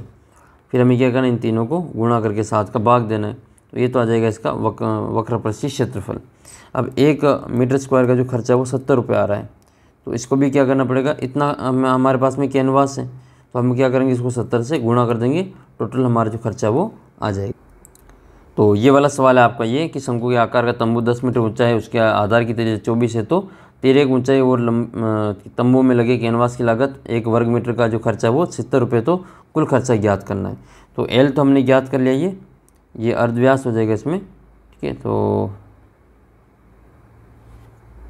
आधार की त्रिज्या दे रखी है तो त्रिज्या तो आपकी 24 हो जाएगी, ठीक है। और एल का मान आपके बीच में 26 आ गया होगा, ये तो हमारा एल आ गया था। एल कितना आया था, एल आपके 26 आया था। और पाई आर एल में ये लिखेंगे 22/7 इंटू आर का मान 24 इंटू 26 और उसको गुणा करेंगे 70 से, तो आपका जो कैनवास की कीमत टोटल आ जाएगी। तो ये 220 और 7 से 7 10 बार कट जाएगा, फिर 24 को यहाँ से गुणा करेंगे तो 13/80 रुपये इसका जो करेक्ट आंसर वो रहेगा। फिर आपके अथवा वाला सवाल ये भी देख लेते हैं कि लोहे के 27 ठोस गोलों को पिघला कर रेजू जिनमें प्रत्येक की त्रिज्या आर है और प्रत्येक का प्रस्थि क्षेत्रफल एस, एक बड़े गोले को बनाया जाता है जिसका क्षेत्रफल S1 है। तो नए गोले की त्रिज्या ज्ञात करनी है और S1 का S1 के साथ में अनुपात ज्ञात करना। तो वो आपकी इस टाइप का एक क्वेश्चन है कि लंबवर्ती बेलन की जो त्रिज्या है वो आर सेमी है और आर त्रिज्या वाले गोले का पूर्णतः गिरा हुआ है, जिसमें आपको गोले का प्रस्थि क्षेत्रफल, बेलन का वक्र प्रस्थि और दोनों का आपको अनुपात निकालना है। तो देखो इसमें क्या होगा, ये जो गोला इसमें बना हुआ है इसका जो व्यास है, इसका जो व्यास होगा वो इस बेलन की ऊंचाई के बराबर हो जाएगा और बाकी गोले का जो व्यास है वो बेलन की व्यास के बराबर होगा। बस इसका जो ऊंचाई है वो गोले की व्यास के बराबर हो जाएगी। तो मान लेते हैं इसकी जो त्रिज्या है वो आर है, तो इसका जो ऊंचाई है वो कितनी हो जाएगी, एच बराबर इसका व्यास यानी कि 2r हो जाएगा। तो बस आपको r की जगह पे तो r ही लिखना है और h की जगह पे 2r लिखना है। तो इसका जो गोले का प्रस्थि क्षेत्रफल कितना होगा, 4πr² रहेगा। तो बस r का मान तो r ही रहेगा। बेलन का वक्र प्रस्थि क्षेत्रफल तो ये लिखेंगे हम यहाँ इसमें 2πr और 2πrh, इसमें आपको r का मान तो r ही लिखना है और h का मान 2r लिखना है। तो ये कितना हो जाएगा, 2 दूनी 4πr², जो कि आपके गोले का जो कुल प्रस्थि क्षेत्रफल होता है। फिर आपको उसमें दोनों का अनुपात ज्ञात करना है, तो 4πr² बटे 4πr² कट जाएगा, अनुपात आएगा 1:1। तो ये था प्यारे बच्चों आपके कक्षा 9 की गणित का पेपर, जो कि हमने यहाँ पे आपको रिकॉर्ड करके बताया पूरा सोल्व करके, और ये 1 घंटे और 45 मिनट में पूरा जो आपका पेपर सोल्व हुआ है। वीडियो को बनाने में तो मेरे को ज़्यादा समय लगा, लेकिन आपके पेपर सोल्व करने में ये 1.25 घंटे का समय लगा है। आपको इसका समय मिलेगा 3.25 घंटे का, ठीक है। तो आप इसको और अच्छी प्रकार से यूटिलाइज़ करेंगे और अच्छे से आप इसको सोल्व करेंगे। मैंने खूब सारी चीज़ें साथ में से और भी सोल्व की, तो उसमें भी टाइम ज़्यादा लगता है। तो उम्मीद करता हूँ कि ये पूरा पेपर आपको अच्छे से समझ में आ गया होगा। और इस पेपर में से मेरी गारंटी है 100 नंबर का पेपर है, आपके 75+ तो आपके जो आराम से जो इसमें पेपर में से आपकी परीक्षा में रिपीट होंगे, सेम टू सेम, हूबहू, नंबर भी चेंज नहीं होंगे, सेम टू सेम पेपर आपके परीक्षा में आएगा। तो 100 में से जो 75 तो मेरी गारंटी है इतने क्वेश्चन तो आपके इस पेपर में से ज़रूर बैठेंगे। तो बार बार इसको वापस रिवाइज़ कर लेना। और भी मैं आपके ऐसे पेपर अपलोड करूँगा, उनको आपको अच्छे से देखना है। और जो क्वेश्चन बार बार रिपीट होंगे उनको फिर मैं आपको एक ही वीडियो में लास्ट में जो समझा दूँगा। तो उम्मीद करता हूँ कि ये गणित का जो पेपर है आपको अच्छे समझ में आएगा। और सामाजिक की भी साथ में तैयारी करनी, क्योंकि गणित और सामाजिक में आपको समय नहीं मिलेगा। संस्कृत की में आपके अच्छा स्कोर हो जाएगा, टेंशन नहीं लेनी, क्योंकि पेपर में से आपके जो प्रश्न लिखोगे तो भी नंबर मिल जाएगा। गणित में तो जो आपको याद होगा सही नंबर उसी के मिलेंगे, सही प्रश्न सही उत्तर लिखने पे आपको नंबर पूरा मिलेगा। तो फिलहाल इस वीडियो में इतना ही। सुबह के बज चुके 5:17 और मैं इस वीडियो को भी यहाँ पे एंड कर रहा हूँ। तो सुबह 5:15 बजे इसको यहाँ पे मैं एंड कर रहा हूँ। और इसको शुरुआत की थी मैंने 2:40 पे। तो कमेंट करके बताएं कि इस वीडियो को रिकॉर्ड करने में मेरे को कितना समय लगा, है ना। देखो ये भी एक गणित का क्वेश्चन है कि 2:40 पे वीडियो बनाना शुरू किया और मैं अभी 5:15 पे इस वीडियो को समाप्त कर रहा हूँ। तो कमेंट करके बताना कि इस 1 घंटे और 45 मिनट की वीडियो को बनाने में मुझे टोटल कितना समय लगा। कमेंट करके इसका आंसर आपको बताना है। तो इसका टेस्ट भी आपको मिल जाएगा। चैनल को सब्सक्राइब कर लेना, ऐप को डाउनलोड कर लेना। और अब अगर आपको जो मेरा जो काम है थोड़ा बहुत आपको पसंद आता है तो आप प्लीज़ ऐप को डाउनलोड करके आपको ऐप को जो अपने जो प्ले स्टोर पे जाके इसको 5 स्टार रेटिंग ज़रूर देनी है और अपना अच्छा फीडबैक मुझे कमेंट करके ज़रूर बताना है, ठीक है। और ये 2023-24 का एक पेपर था जिसको मैंने आपको सोल्व करके बताया। और पेपर में से क्वेश्चन यही आएंगे आपके, ठीक है। जैसा कि आपने साइंस में देखा होगा, हिंदी में देखा होगा, संस्कृत में भी आपके इसी प्रकार से पेपर के क्वेश्चन रिपीट होंगे। तो मिलते हैं आपको अगले वीडियो में, तब तक जय हिंद, जय भारत।